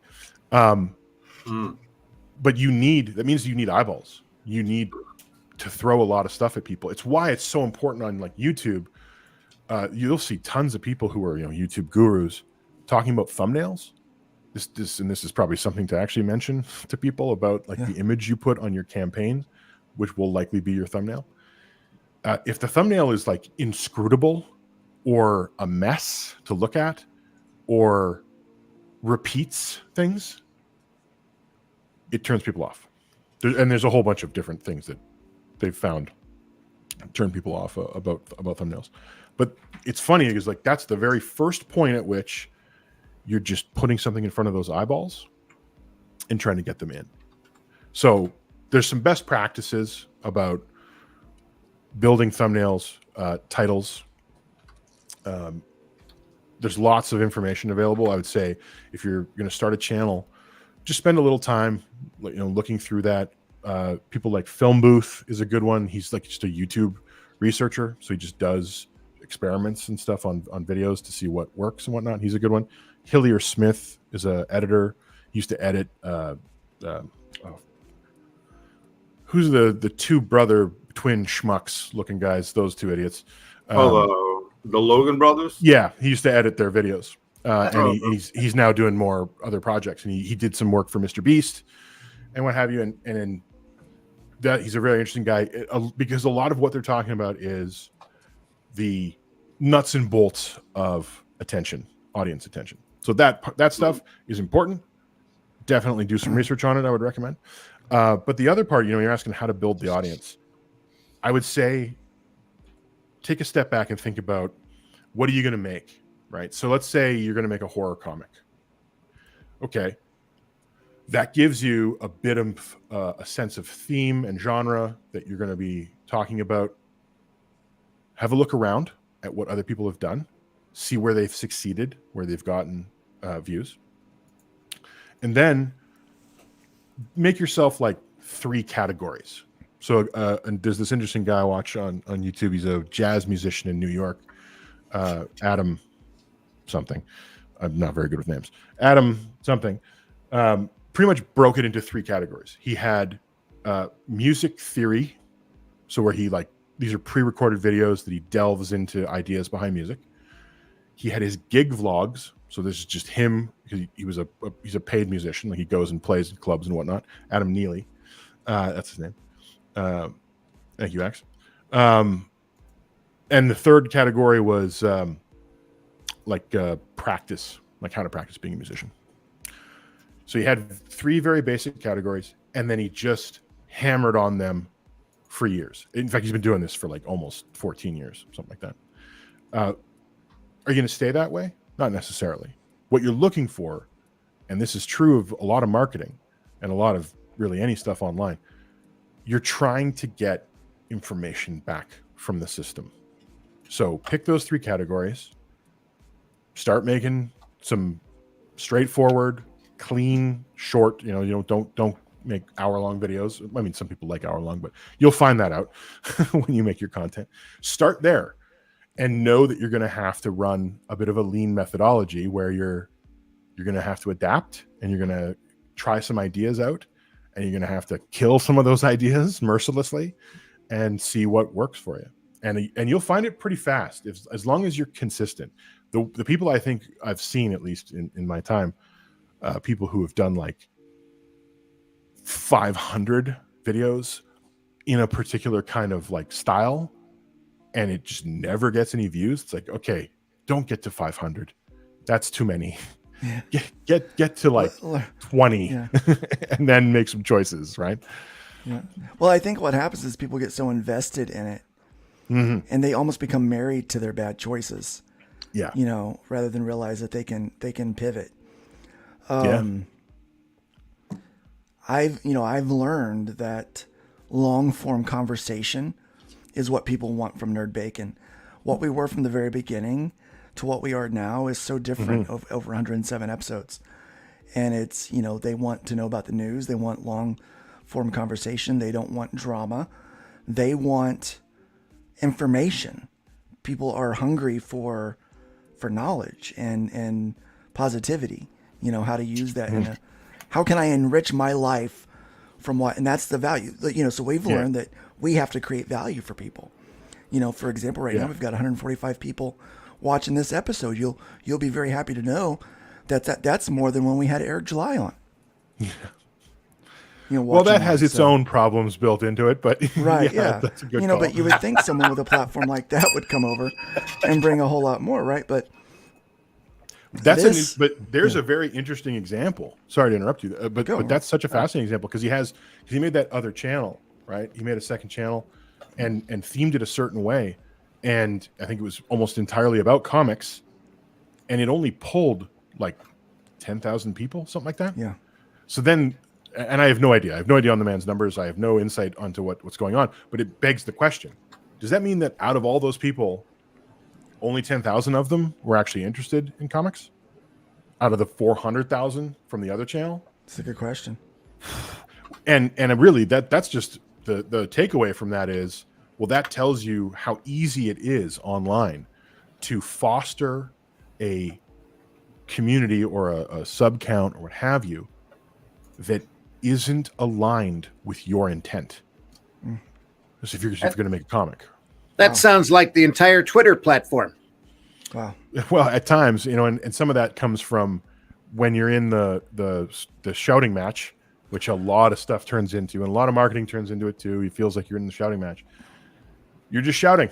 So are you telling me it is better to have a smaller audience that is aligned with what you're trying to do than a larger audience that is not?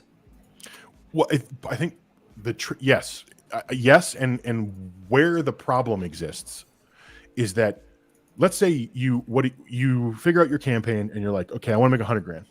That's the goal. How many people do I need? It'd be nice. It'd be delightful. I need 1 million people, probably. But there it is, right? Where you're like, okay, how many backers? Okay, I need probably 1,000 backers. Let's just use even numbers just for the hell of it. I need 1,000 backers. Okay. So do you cultivate as best you can that 1,000 people in your content and in your work? Or do you go for the, million and hope that the 1,000 come out of it? I think they're two different strategies. What I would recommend at the independent level and not like a big brand level is start from the other direction. Start from the bottom and aim to get that 1,000, because I think you can control that better, and it means that you're already aligning what you're making, like as far as your content and what have you. It's less of a broad shotgun approach of content that will get somebody to pay attention to it, and you're pre-qualifying your audience. You're basically saying, instead of getting everybody and then winnowing it down to the people who will support the comic, start at the comic, start at its theme, start at its genre, build up. That might take longer, but it might usually be a more does. Qualified audience. Yeah, I mean, it usually does, and I think that's why you see people like Michael Bancroft, for example. When you go on his show, there's the Bancroft bump. He's got an engaged audience that wants to back. That's what he's kind of cultivated for a much smaller channel. He could be way more effective at fundraising than some larger channels. And again, which is what our intention was with Fun My Comic. Start from the ground up. Our focus is comic books and games. Let's bring an audience in specifically for that, so people have a much higher conversion rate. Right now, we're running about a 17% conversion rate, where people will not only go to one campaign, but they'll go to another.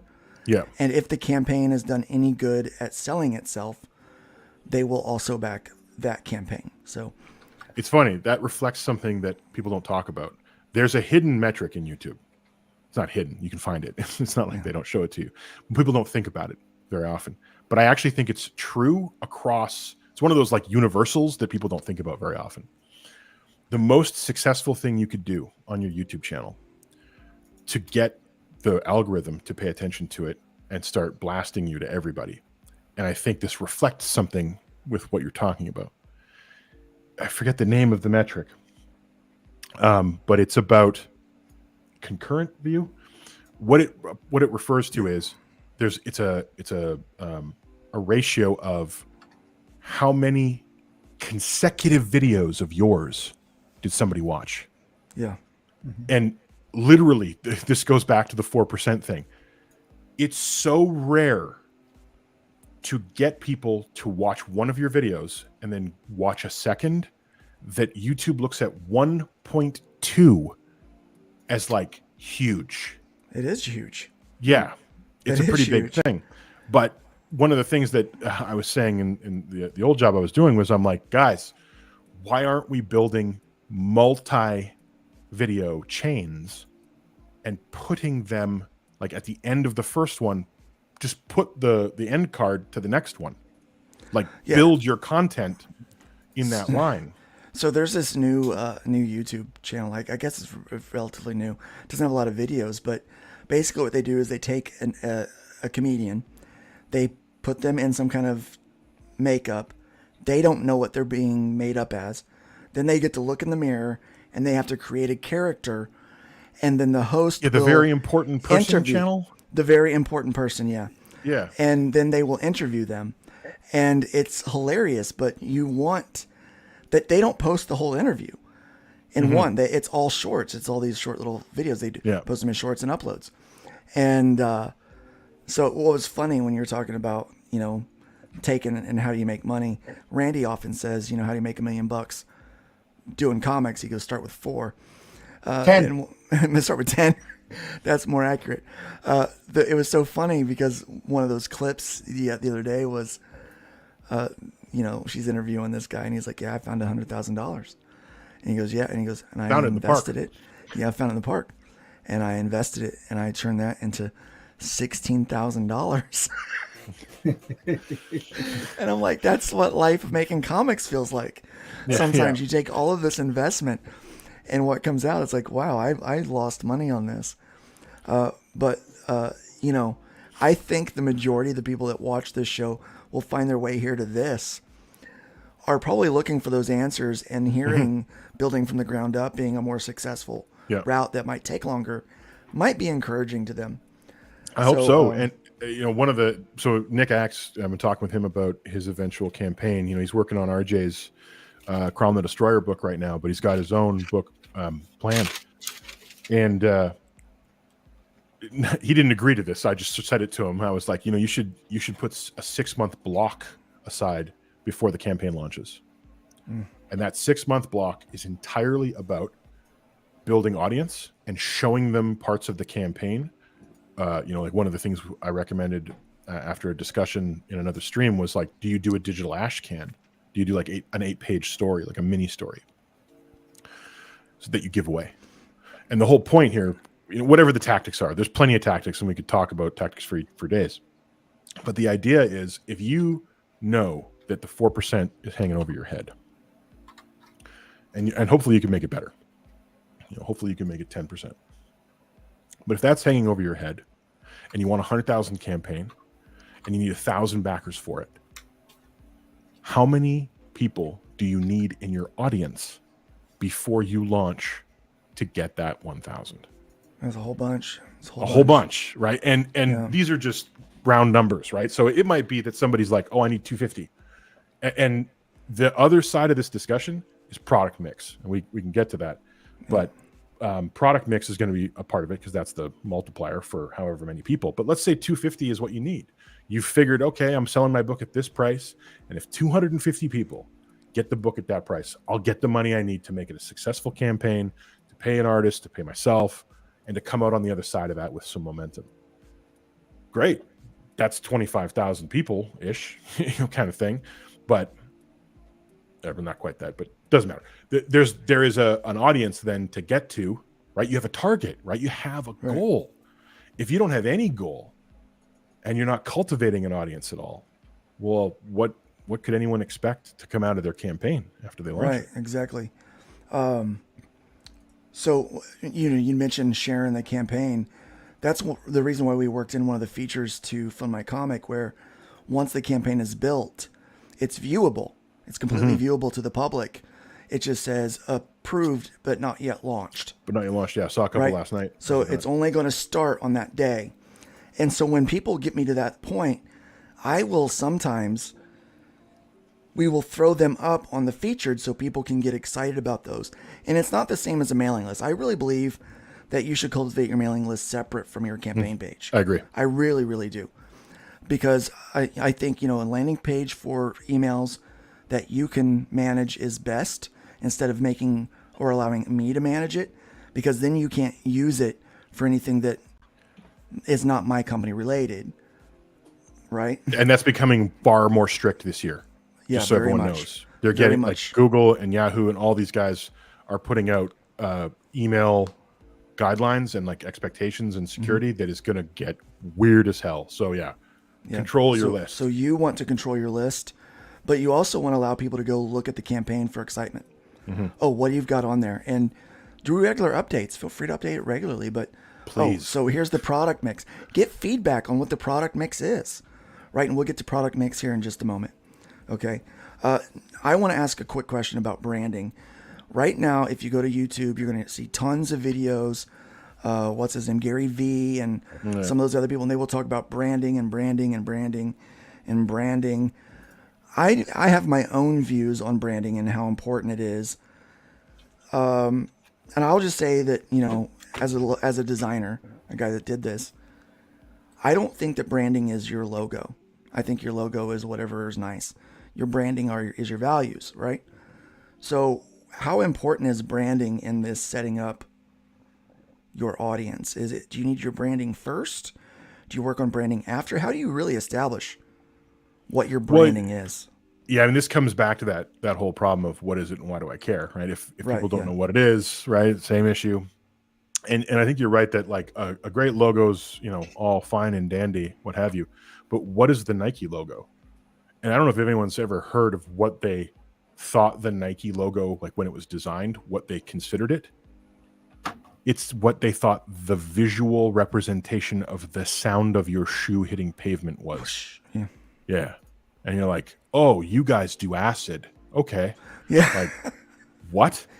But it doesn't matter. Like after a certain amount of time, it's irrelevant. It just is the Nike logo, right? And that'll be true of everybody. Sooner or later, unless there's something weird about the logo, it'll just be your logo, right? FedEx has an arrow in it that no one sees, that kind of thing. Yeah. But I think you're right that your values and what you're putting forward is your brand. Absolutely. I think one of the problems that exists in independent comics right now is that people have spent a lot of time pushing their brand around, quality is one of the buzzwords that's being thrown around a lot right now. And it's kind of a funny word to be thrown around because it's almost like a duh kind of concept. Like, we believe in quality. And you're like, oh, really? You're not a company based on making shitty comics? Like, what? Nobody's doing that. Like, of course. I understand the discussion, and it's actually a discussion that should be had, and it's a problem that needs to be talked about in the industry. That's my new goal. I'm going to make the world's worst comic. The worst comic, just terrible. Unfortunately, you'll be rich. Yeah. Isn't there a comic on FMC that literally is that? That's a matter of opinion. Somebody got rich doing this already, and it's called Garfield. But that aside, all my comics are drawn inside of a moving car. Good. That's branding. Yeah. There's branding. Yeah, exactly. What's it called? Poop Man? Poop Man. It's pretty funny, yeah. That's not the worst comic that's ever been done. I did a commercial on Super Diarrhea once, so Super Diarrhea. Wasn't my concept. It wasn't my concept. I got paid. Shawarma made that happen, but the wrong comic form, yeah. Mm-hmm. Yeah, really. Well, and hilarious. The Room's a hilarious example of something that was terrible and is pretty terrible. And they changed the framing. They reframed what it was. Yeah. They made it about it being bad. And then because of how bad it was, well, then it makes sense how bad it is because that's what it's about. But brand, you should have your brand in place. I think you should have some brand in place. And that might be, to go back to the horror comic thing, because I just sort of stuck on it as an idea, but like maybe you're the horror comic guy. that's enough of a brand, I think, to get running. And you'll refine that as you go. And that's this really, more than anything, if there's any one message to get out about what to do with your marketing, is start small, make small moves, and understand that you're going to have to constantly adapt. That's what it's about. What is content marketing, and how can I utilize that to promote my comic book? So content marketing is really just anything where you're building content to bring attention to your brand and to your products. It's separate from product marketing. Product marketing is specifically about that one thing. It's not about the company, right? Where like Xerox is about copying. A particular machine is not the same thing as the company's brand. So you'll see like they're talking about a particular machine and they'll be like, never jams. Like, okay, they decided to create a separate point of branding, as it were, for that product about jamming, right? That was the thing that they got stuck on. Yeah. So there's a little bit of a difference. Stuck. Funny. So content marketing really is just, it is the tool of that style of pulling an audience that is about wide. Big funnel at the top, right? Big wide funnel at the top, and you're bringing people in, and you're going to then refine their journey through that content down until you've got an ask that you're going to put at the end of that funnel, whether that's buy a book, back a campaign, what have you. So the tricky thing about content marketing is that it is going to be like panning for gold. You're usually dealing with a big audience and filtering through them. You can do that with articles, videos. Email is a great one. People tend to kind of think of email as old, but like newsletters, I think, are still one of the most effective means of content marketing. So regular newsletter. Yeah. Well, the great thing is it's a direct connection. So before we move on there, real quick, thank you, Bunny, for that $2 super chat. I'm hearing, do it like Hojo. Do it like Hojo. And thanks for flipping us that bird.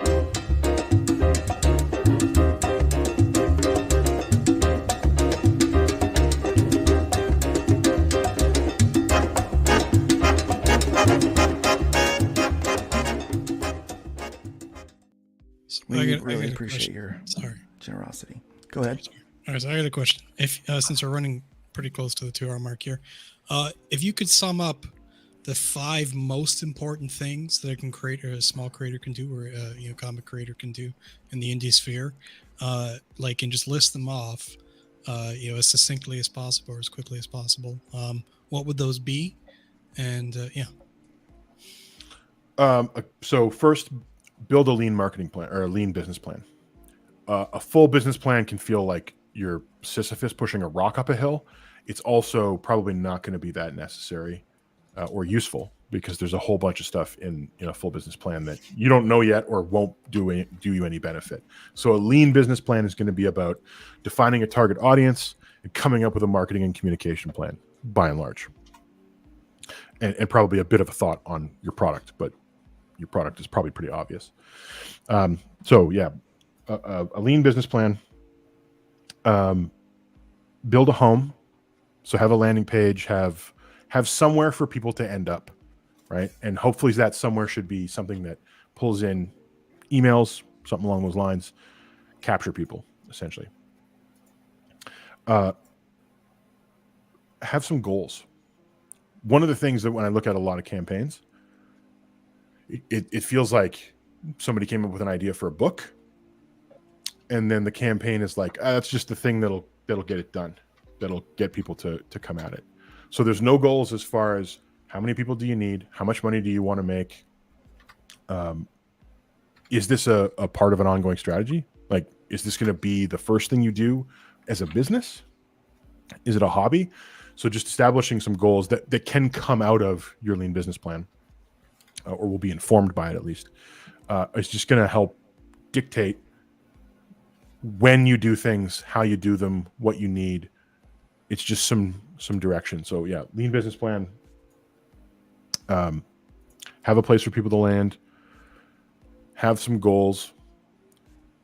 Practice for the love of God, practice. And I mean, make some videos that no one ever sees. So make them, edit them as if they were going to be great. Watch it. And if you're like, if anyone ever sees this, I'm going to have to move to Bali, delete it, right? You don't have to release it, but practice. And a little corollary of that is learn how to do an elevator pitch. The elevator pitch, one of the things, so if you're not familiar with the term, elevator pitch refers to like the 30-second pitch of your product, right? The time it takes to ride an elevator somewhere. Because I see people get on stream with somebody and then they're like, well, what's your book about? And then they talk forever and say nothing, right? Yeah. It happens a lot. And you know what? You're nervous. I mean, I've probably been doing it here. I like to babble. But you know, you're a bit nervous. You're maybe you haven't been in a lot of streams. So you're trying to pitch your book and you do just a terrible job. You're done. It's over, right? No one's going to back you at that point. Maybe they'll hang in and listen to you for an hour. And by the end of that hour, they'll be like, oh, all right. You know, like, cool. Or dude. Maybe. Well, yeah, there's that part. And that's a terrible place to be. You do not want charity. And I say that because the problem with charity is once I've given you the money, we're done, right? That means they're not a customer. They're not somebody who's in reading your material and now part of your world and your ecosystem. Yeah. They're done. So you don't want that. So practice how to talk, practice making some videos, practice your elevator pitch. And you know, a fifth one, that's a good question. Maybe as a kind of an add-on to practice, prototype your campaign, which we already talked a little bit about. You know, you talked about it, Luke, being able to build the campaign and then show it to people. Prototype it out. Build it up, see how it looks, show it to some friends, talk about your product mix. Just set the table a little bit to succeed is really what all this boils down to. Well, let's get into that a little bit of a deep dive for, let's say 20 minutes, okay? Because what I want to do is here at the end, I would really like to send out the link here to the chat and allow people that maybe have questions to come in and ask you a question directly. Sure. We are going to end at 3 hours, so we do want to try to be mindful of that time that we have left together. So let's get into this. Instead of bringing up someone else's campaign and making them feel bad, I want you to savagely rake you across the coals. Savagely rake me across the coals. What do I need to do to make my campaign more appealing? And let me, I'm going to throw it up on my own here. Okay. Would you rather put it on yours and then you drive? Sure. Why don't we do that? And that way Yeah. I can all rip around with appropriate aplomb. Mm-hmm. I think I did pretty good on my campaign, but I know it has issues. Clearly it has issues, or it would have more backers. Yeah. And unfortunately, you know, when the rubber meets the road, there's not much else to say about it. So the first thing I would say is, again, this goes back to, it is on fundmycomic.com, but hybrids double feature, I don't know what that means. Right. And if I'm one of the sort of defensive design philosophies that I would say people should take on board, and defensive design is you're designing with the mind on how it breaks down, how it fails. One of them would be, even though you're on Fund My Comic, call it what it is, right? So if it's graphic novel, if it's a comic, if you're writing just a regular novel, put that in the title. It's going to make it far more likely that organic search will come to you. How much organic search is going to come to you? It's probably not much, because people have to be able to search exactly what you are to probably find you. But this is why it's a best practice. If you're building with search in mind, if you're building with man on the street in mind, if you build that way, you're just getting rid of any opportunity for it to break down. And anybody who does know you, who's already familiar with, you're a comic creator, that's what this site is, what have you, it'll just disappear. It's not like it's going to stop them from understanding and backing the comic. They'll just read it and they'll be like, yeah, I already know that, and go through it. So you're not hurt by positioning it in that way. The word comic is already in the campaign story, Jenny. Yeah, I mean, it potentially, but one of the things to keep in mind about the way Google parses information on a page is that the headings, which is what the title is, that's the beginning of how it understands the context of the page. So you just don't make even the beep boop machine have to fight to understand what you're doing. Crystal clear, make it clear as day. So I'd say with the title, I would just make it a little bit clearer what you're offering. Okay. Embark on a thrilling journey through the hybrids universe, a TTRPG where human hybrids dwell amidst us. Immerse yourself and unravel the excitement. This is a common thing, actually. A lot of people, like a lot of companies, do this and whatnot. You're telling me how to feel instead of making me feel something. Okay. And right, it's a thrilling journey, but you haven't thrilled me. There's excitement, but you haven't excited me. And it is a little bit meta, right? So one of the things that you could do is, because it's the RPG, you could bring that information into the title, so that clarifies the what. And then in the log line, focus on connecting emotionally, exciting people about what it is, or putting more often than not, excitement's sometimes hard to quantify, but tension, real tension. And let me bring up, I remember the one I was looking at that I thought was a great film log line. There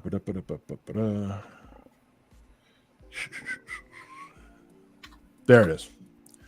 Well, you tell me if you know what movie I'm talking about, because this might be fairly iconic. This is the log line.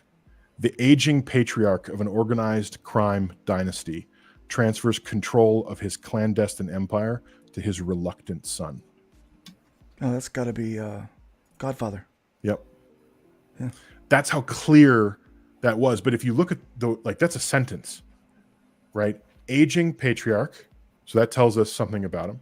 Organized crime dynasty. So this isn't a grifter, right? This is a dynasty. This is organized crime. Control of the empire to a reluctant son. There's a tension that already exists there. So I would say in your log line, when you're building your campaign, strive to put the tension of your story right there. Because if the people feel that tension right away, they're going to be interested. They can't help but be interested. They're going to be emotionally engaged, right? So they're going to be willing then to make that scroll and keep going, right? So this goes back to that whole notion of the show don't tell thing.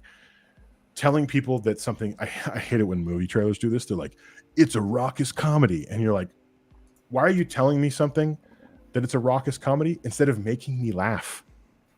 Right? If I laugh, you don't have to tell me that anymore. I'm with you already, right? That kind of thing. So but this is very common. So okay. And hopefully, please don't feel bad about this. Oh, no. You're not going to hurt my feelings. To be very clear, right? No, you're not going to hurt my feelings. In fact, I'm going to make all these changes. All right, excellent. And you know what? One of the great things about this, and this is, I think, this is a selling point of the Fund My Comic platform. The fact that it's not set in stone, that you can change your campaign, means that opportunity to do some of this testing is there, right? And I'd say it's probably easier to do that testing earlier on somewhere, like to test within your content. Like that's one of the things to do if you're content marketing is, okay, if you're going to, my now tired example of the horror comic, if you know it's going to be a horror comic, think about the title you're going to use on your campaign, test it in your content. So make some content that is. So you're talking about a sentence, right? A sentence is 150 characters usually. Mm-hmm. So you're saying like maybe test out log lines as tweets and see which ones get the most impressions? Video descriptions or video titles. Okay. Even like video titles have to be much, quite a bit shorter, but you can at least use some part of it, then some part of the title, to see like, oh, this title on this video blew up. Okay, there's something there. Then I'm learning something about what I should bring in and use on the campaign. You've got your trailer. One thing I would say about trailers. Here's my stump speech on trailers. Ouch. I don't know if they're good. I don't know if I would use one. And Okay. why I say that is there's two reasons. One, it's not entirely clear what they do, because you have a conflict of medium here. You're showing somebody a trailer, they start thinking about animation, but it's not animation that you're selling them. You're selling them, static pictures. So there can be a bit of a confusion, and that confusion is probably going to be more on like people who are pretty fresh to this world, like people who've been backing stuff for years. They understand. Yeah. they get it. But the trailer, I think, it's not gonna make or break you. And I think people got that in their head after Rex and Glorious, because nobody would stop talking about that trailer. And I don't think it's even a very effective trailer, right? And part of that's because it doesn't get to the story very quickly, right? So anyway, trailers are dubious. The other part is they're hard to do well. That's the other piece of that, right? Video editing and compelling, making something compelling can be pretty tough. I will tell you this, from the analytics of the website, we're seeing that the trailer has no impact on how successful the campaigns are on Fill My Comic. In fact, campaigns without trailers are actually proving to be more successful than the ones with trailers. I'm gonna leave now. Part of that, I think, is the That's ask. what it is, man.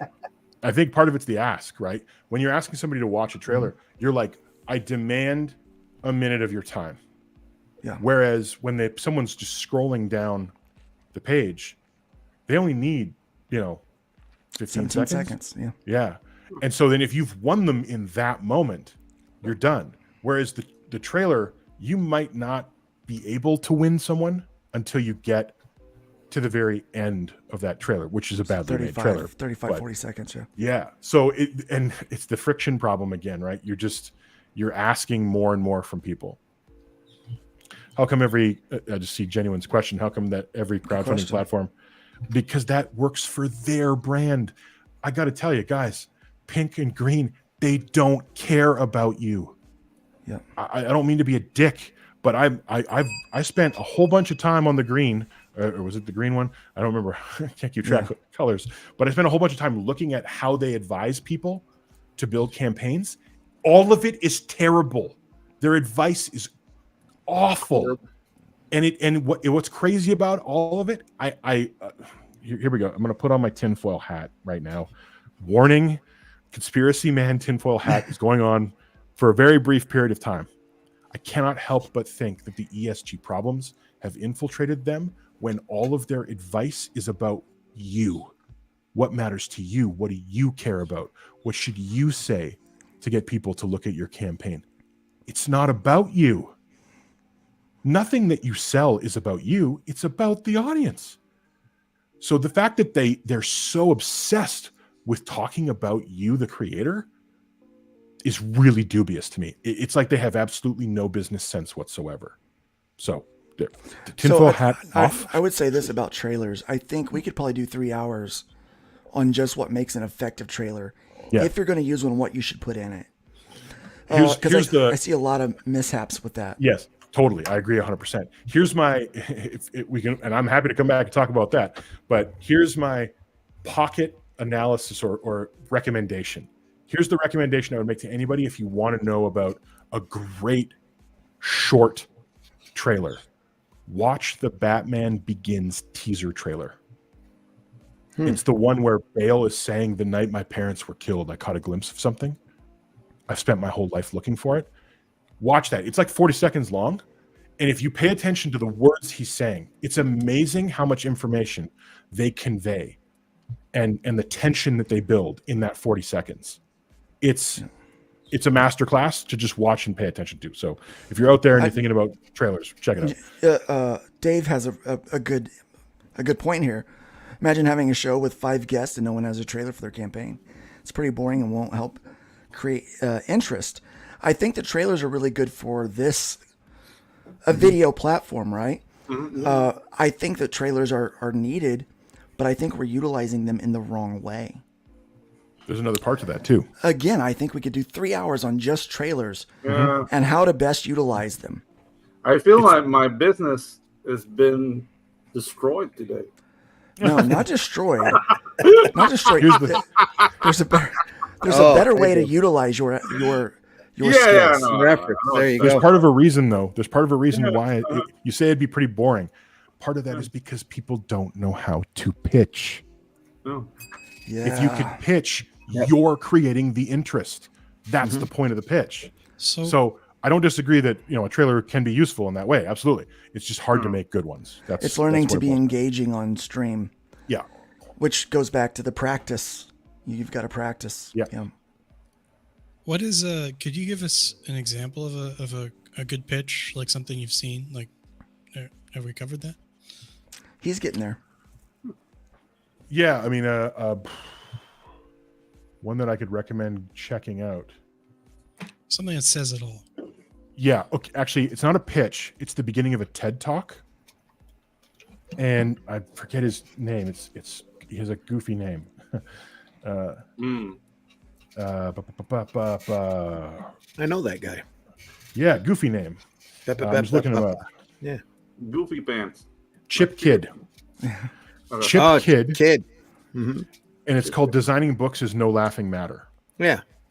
And if you watch the first point he makes, I think if you could make a point as well as he makes it right at the beginning of his talk, if you cultivate that kind of precision and delivery of an idea, that you'll get like 90% of the way to a pitch, right?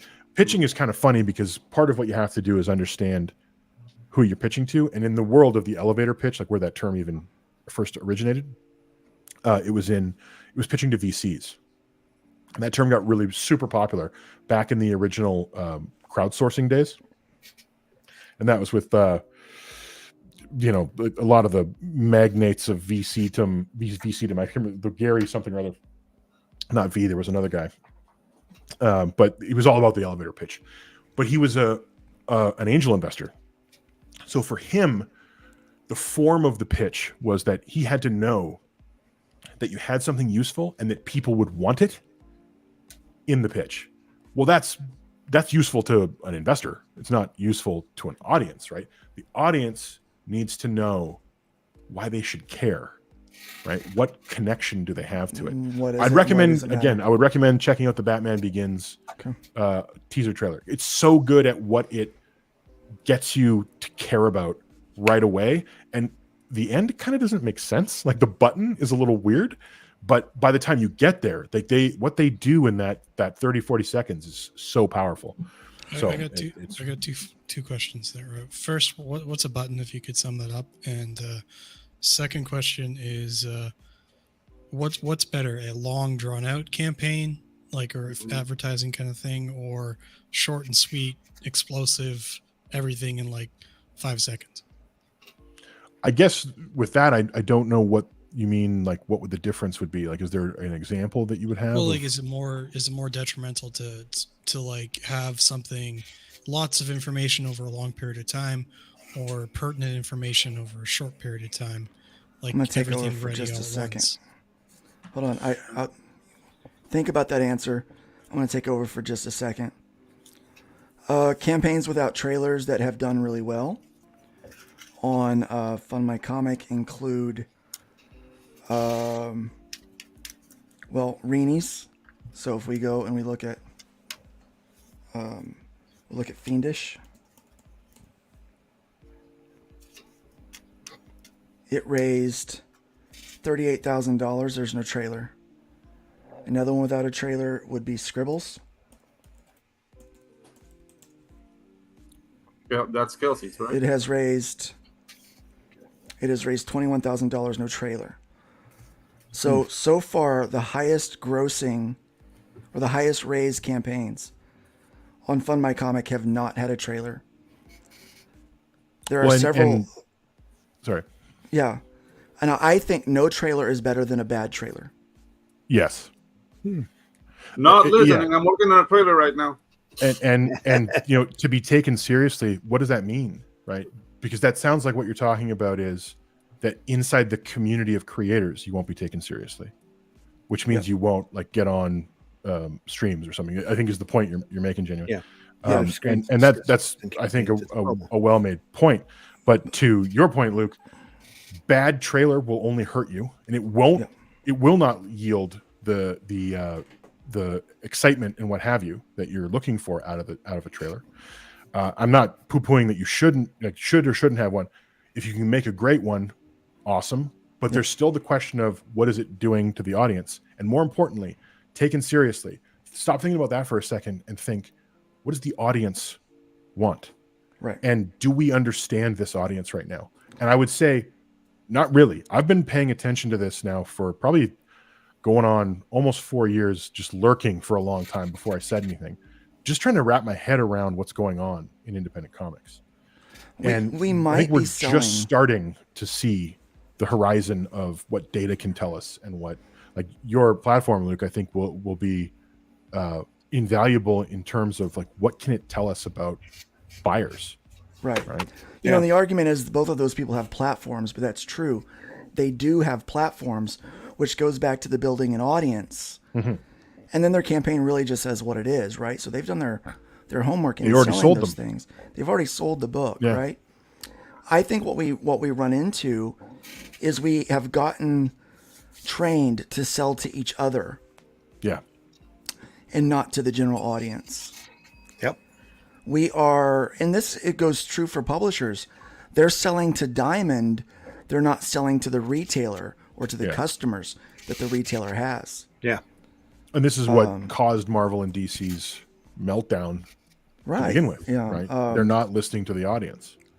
Yeah. And I think when we start to realize that we have to, like, again, I said, I mean, and Dave does amazing trailers. They're to the point. They sell the book. They do their job really, really well. So it's almost unfair to use him as an example.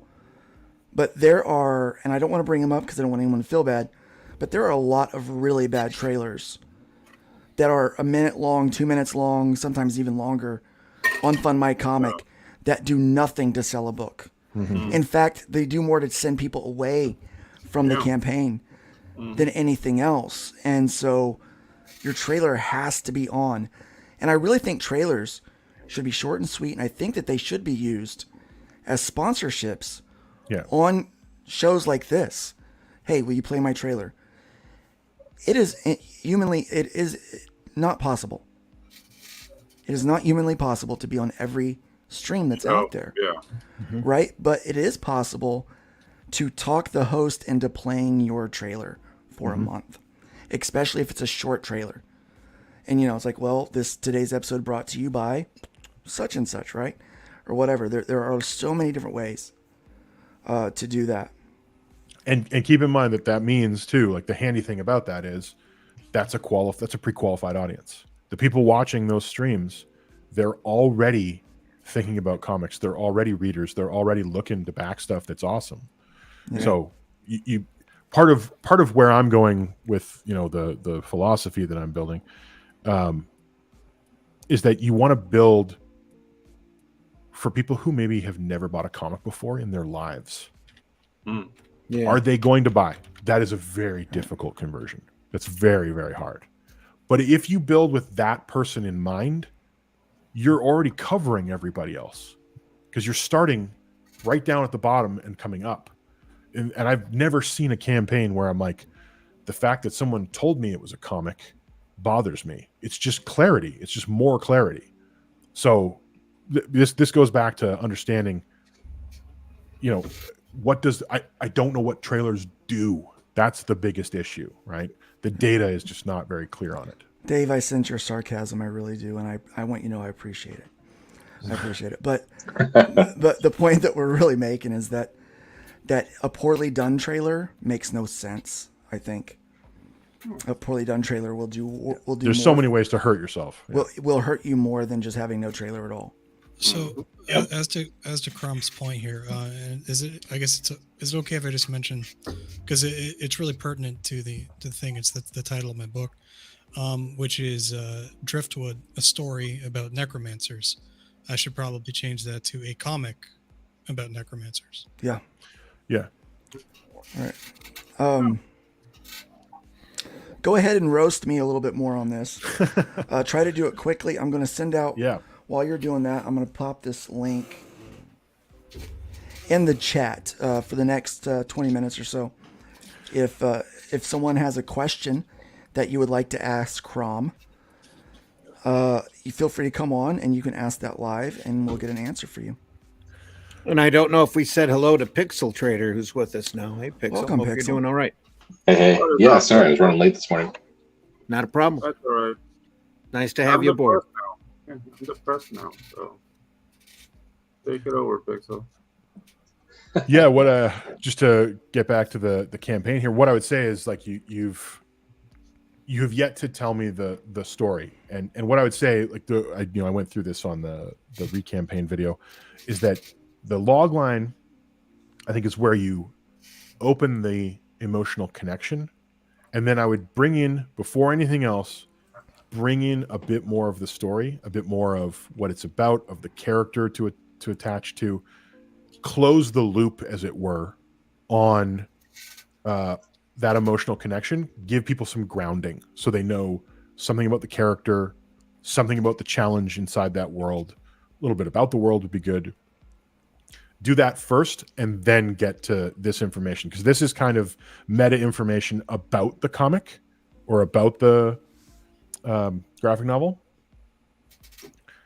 but you haven't yet kind of sold the emotional value of the graphic novel. So I think you like one paragraph before this would do that kind of thing, and then this information where you're getting into like what can people expect, because it's basically going through that. What is it? Why do I care? Now that I care, what do I get from caring? Like define what the unit of care will be, which is the book and all of its characteristics.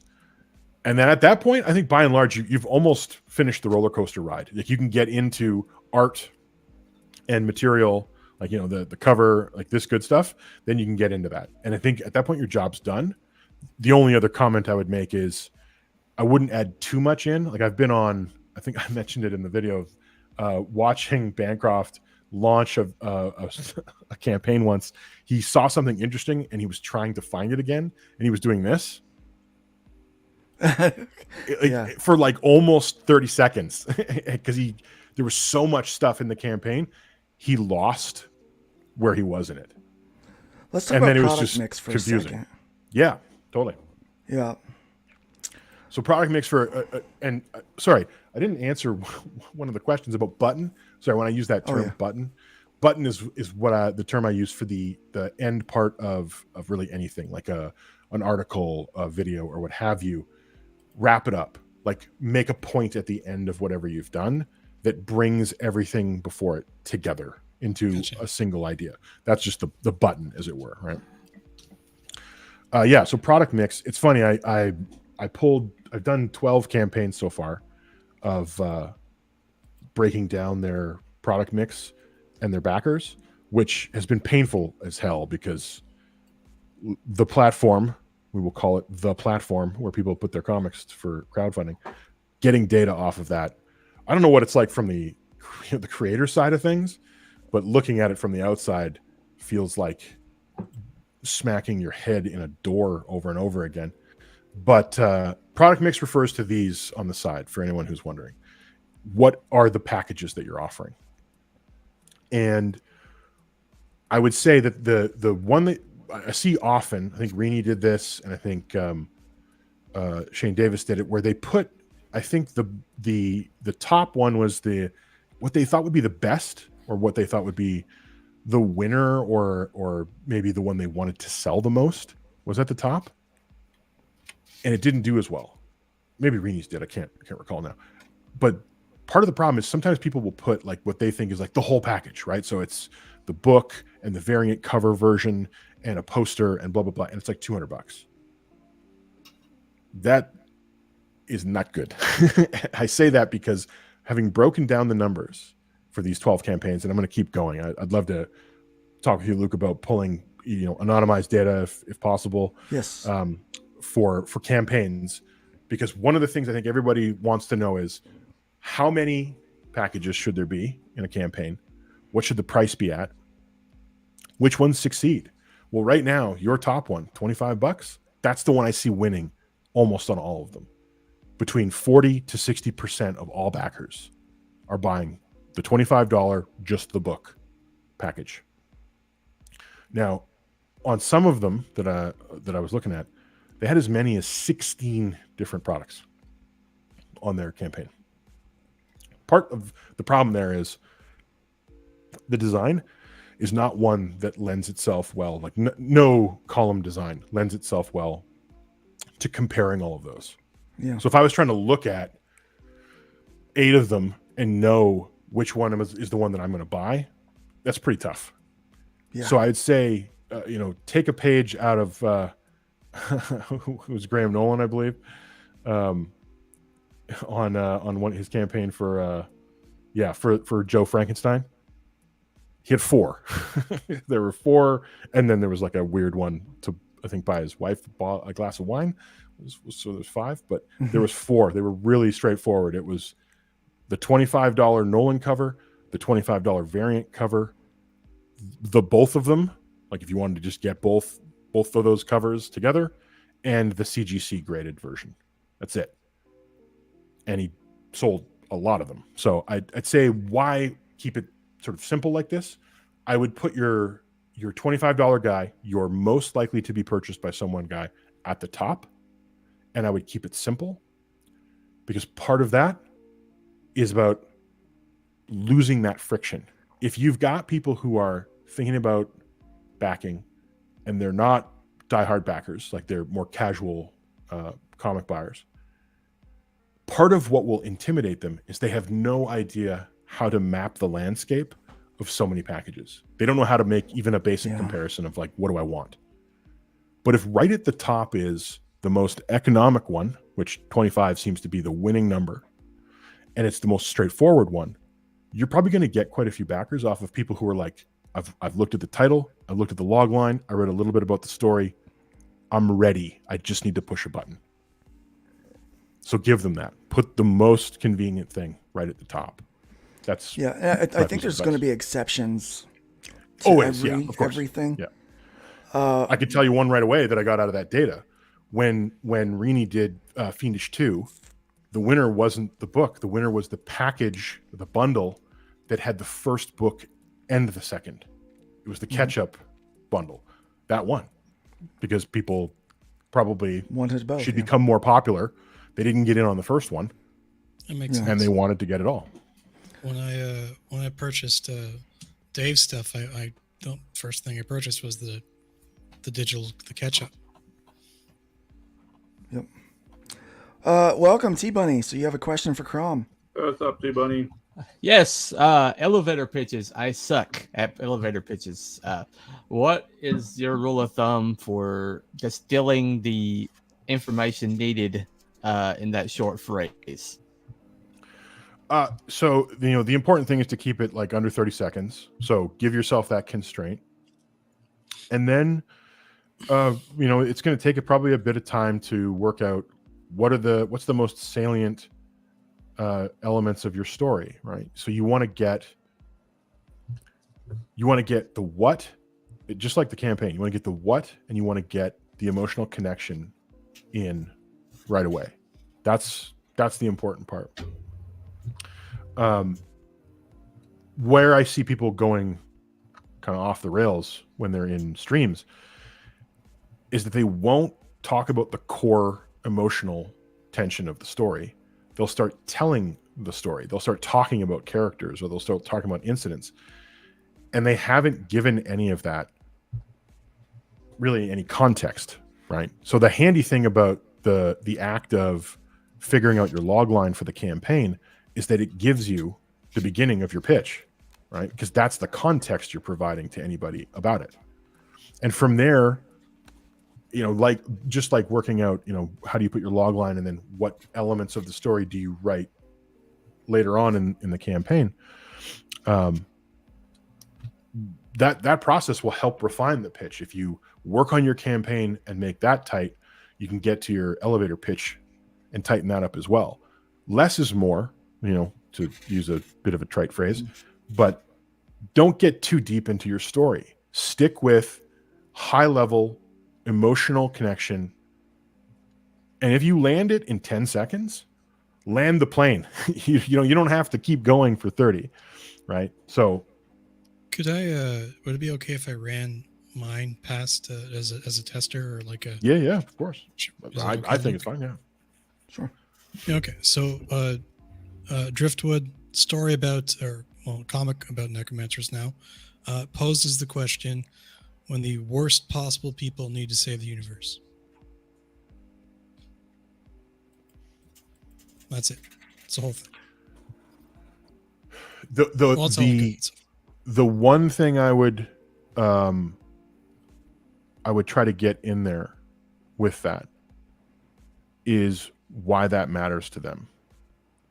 Why it matters to the characters or the audience? Yeah, right. Audience. Like, sorry, to the no. Well, the whole thing will matter to the audience, but why it matters to the actual characters themselves. Like, they're the worst people that have to save the world.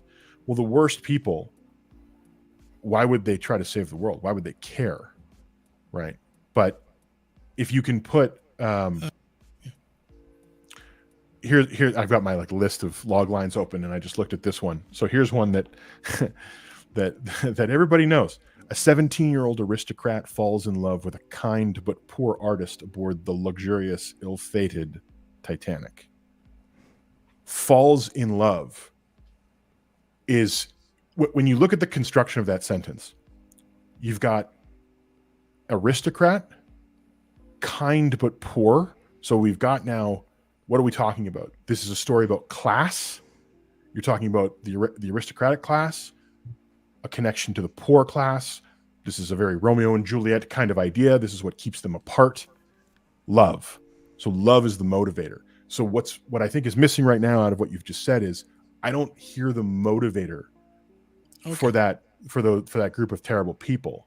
So the worst possible people to save the universe have to save the universe to preserve the aristocracy. Potentially, but that's tricky because the aristocracy that opens up a whole bunch of other questions, right? I need more information at that point, and what you're trying to do is communicate quickly, and so that's why broad emotional words, signifiers are really handy. Like love, you don't really have to explain that to anybody, right? You've got the tension of their two classes. You've got love. The part about the Titanic is almost irrelevant in many ways. It's not really about the Titanic, is it? No. I mean, it's about it in as much as that they're doomed no matter what. Yeah. But if you think about that for too long, it actually kind of makes you go like, well, then you've already told me what's going to happen. But will their love survive it? Yeah. And that's what you're wondering, right? Yeah. And you draw her like one of the French girls. Draw me like one of your French girls. Yeah. So yeah, like when the worst people, I'm left wondering about like, why would the worst people save the universe? What Whiskey said? I think the world is selfishness, or for their own purposes. That would be like how you succinctly. Because preserve the aristocracy, like what aristocracy? Are we talking about aristocracy from Earth? Is this another world? Like those are the questions that come about when you say aristocracy. Here's a slight tweak. Mm-hmm.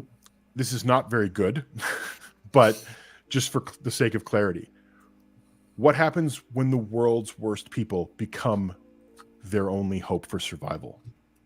Okay. Right. So immediately we've altered things enough there to say, okay, we need the worst people to survive. Maybe there's a reason you need the worst people. Maybe only the worst people can deal with this problem. Yeah. Right. So something along those lines, right? Where you're putting it into tension. It's not just the facts. It's an emotional tension there as well. Gotcha. So what I'm hearing is we need to do a better job of tying in the core emotional value for the audience, like Yeah. you know, not just throwing the facts, but it's tricky because you're trying to find out. You're trying to make you're trying to give them a reason to care, right? Mhm. And when you're selling somebody a vacuum cleaner, that's a pretty straightforward thing. Like either you need a vacuum cleaner or you don't. Mhm. And then you had somebody like Dyson who was like the vacuum cleaner that never loses suction. And it's like, oh, okay, man, I need a vacuum and I want one that isn't a garbage because a lot of them are. That's so straightforward. That's so straightforward that it, you know, this is tough, right? You know, creative elements like this are difficult to really nail down. I think a line that makes sense, right? Yeah, the vacuum that really sucks, and that's a good thing. I think I got it though. Like the heroes that the world needs are the worst possible people, or something like that. Yeah, and what you're trying to do there is you're trying to make the tension between the least likely people to be able to do the thing that will save us all, that we all absolutely need. Mm-hmm. Right? That's part of what that tension is, right? That it's that might be part of it, right? Is that in the original formulation, we're not getting to what's at stake, and we're not getting to the question of these particular people being the ones to do it, and why that would be intriguing, right? We're trying to build that intrigue and that tension. So I'm just repeating myself. I'm sorry. All right, so we're getting real close to our end here. I just kind of want to wrap up a couple of things. So we've learned a lot today. We've learned about building and trying to target an audience, how to find your target audience. We've just touched on that. I mean, we probably do 3 hours on each one of these kind of broad areas. But we've talked about that. We've talked about the importance of creating a plan and setting goals, and how to connect emotionally with an audience. Basically, there's kind of two ways to sell. You're selling either to an investor or you're selling to a reader, and kind of understanding kind of the difference in how you want to pitch those things. And our job is to find more readers, so we need to pitch better to readers. Now, what advice would you give to someone who listened to everything that you said today for the last 3 hours and said, yeah, I'm not doing that? Well, touche. I suppose the thing I would ask is, what's your intent? What do you want? And if it's a case of, I enjoy making comics, I want to be able to do it and not lose my life savings. Like, I just want to be able to break even and kind of truck along and do my thing. I think that's totally doable. If you're trying to make a business, like if you want this to be what you do as your career going forward, you have to be able to build momentum. And a lot of what we're talking about here is, how do you capture audience? How do you deliver what they need? How do you have a plan and a direction to go in, and what that direction is? Because that's all about developing your business so that you can do the first campaign and then the next and the next, and they build, right? And you get bigger and better, and you're able to do more. You're able to be more ambitious in the projects that you take on. If you want to do that, and you aren't, and you don't have to take my advice, but if you're not thinking about these things, it won't happen. It just won't happen. That's the reality. So what do you want? That's very good. Now, people want to know how they can get a hold of you. Now, I know we're working on some ways that we can make CROM available and his wisdom and knowledge available to everyone through Fund My Comic a little easier. But you have your own YouTube channel, right, that you're working on. Yeah. It's called Razor Sharp Balloons, and I'll throw a link in to the chat for everyone. Mm-hmm. Razor Sharp Balloons is just the name of the company, like the actual creative services group. It's me. And then you can get me on, you can hit me on Twitter. It's just CROM RSB. What does the RSB stand for? Razor Sharp Balloons. Razor Sharp Balloons. Okay. Now, do you, can someone hire you? Absolutely. Yeah. Okay. I've been a contractor for a long time. I'm happy to work with anybody on their campaign. Happy to do, like, I do copy editing, I do story editing. Story editing is probably what, if you're not familiar with the term, is what people are talking about right now in comics requiring, right? Like the story editors at a Marvel or a DC are the people who are looking at the broad overview of your story and working to make it better and working to clarify. And the one note I'd say about that is that there's a real kind of negative attitude. People have a lot of negative attitudes towards editors in general. Like the last job I worked at, I was the managing editor for all the contract writers, and they had a really contentious point of view. And I think part of that's that they just worked with editors who were dickheads, maybe in the past, was part of the problem. But the editor really is about helping you achieve the vision that you have in the comic. That's the whole point. It's not the same as like an editor at Marvel who has like a whole control scheme and structure that they're trying to impose. A story editor wants to know what you're trying to achieve and wants to help you get there as effectively and clearly as possible. Every time I've talked to an editor, they've come across as someone that you absolutely need, but they never tell you exactly why you need them. Yeah, not a surprise. And I think a lot of that's just to do with they don't know what they're doing. So maybe you don't need that editor. Yeah, you need an editor, just not that one. different editor. There you go. And I do any. It's the same. I guess it's the same way with a book. If they can't tell you why it matters, what it is and why it matters, then maybe that's not the book for you. Yeah. I mean, we really have learned a lot today. We're going to have you back on, and I would love to. Absolutely. I would love to deep dive another week where we just dig into trailers. What makes a good trailer? What, we spend so much time and effort on doing a trailer that sits on a campaign page. And I think I might have some analytics for people on how many times trailers are actually played from the campaign page. And I think you'll be very, very surprised by that number, which over the course of a year, Fund My Comic's been up for just over a year now. Doesn't seem that long, does it? It doesn't, but just by a couple of weeks. And one of the things I've noticed is the analytics on how many times videos actually do get played. It is so much lower than what I thought. Yeah. I thought maybe 80% of the time they would get played. We're talking maybe 30%. Oh, and if you look at the watch time on it too, like that can be grim. Like 20 seconds. It's 20 seconds that they're watching these things and moving on. I mean, I think you touched on a really good point. Maybe the trailer is not for the Fund My Comic page, but for YouTube. Right. It's for building your audience. Yeah, and isn't it properly? Yeah, that's really my point about like not knowing what it does is like, okay, this is a tool and it's a useful tool. It's more a question of like when and where should this tool be employed? How do we use the tool? There you go. Yeah, I've been really quiet because I've been thinking about things on what you said, CROM, and because dude, that's my life. I'm a video editor. I'm an animator by trade for 20 years, and I've done a lot of trailers for people, and they seem really happy. I don't do like 5-minute trailers. It's always like under a minute. Really cool animation, really conveying the story, but the effectiveness of it's because it just ends up in the Indiegogo page or the Fund My Comic page or the Kickstarter page.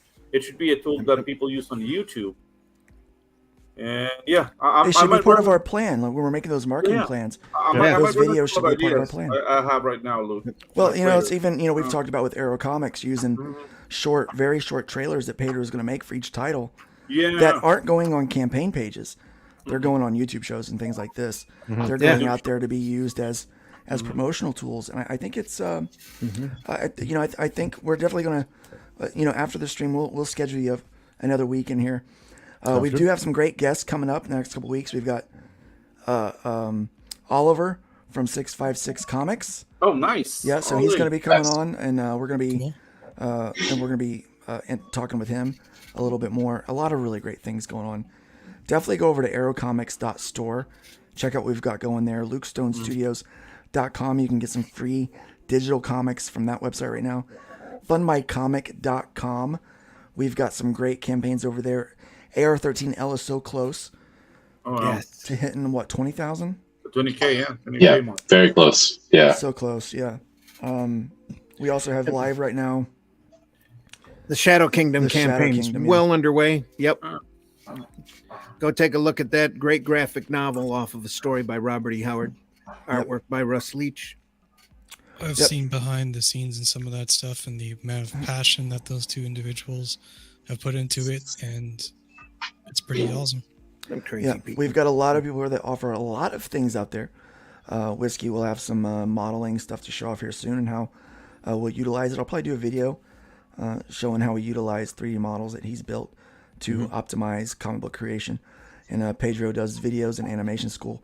Definitely check that out. Again, CROM, thank you so much for joining us today. This has been one of my favorite episodes that we've ever done. It has been the most watched. We have 162 people watching right now live. So thank you, audience, for being here. Thank you, chat, for chiming in. Don't forget to hit that like and subscribe button. Let people know about this channel, what we're doing, how we're trying to build up a community of informed creators and publishers, guys. Yes. The future of comics is you. The future of comics is now. We totally believe that. And we do thank you for your contributions. Again, thanks for those super chats today. Have a great day. Remember, build up more than you tear down. Leave the woodpile higher than you found it. And by all means, my friends, hating and creating. By all means, my friends, please be careful out there. Let's be careful out there. Let's be careful out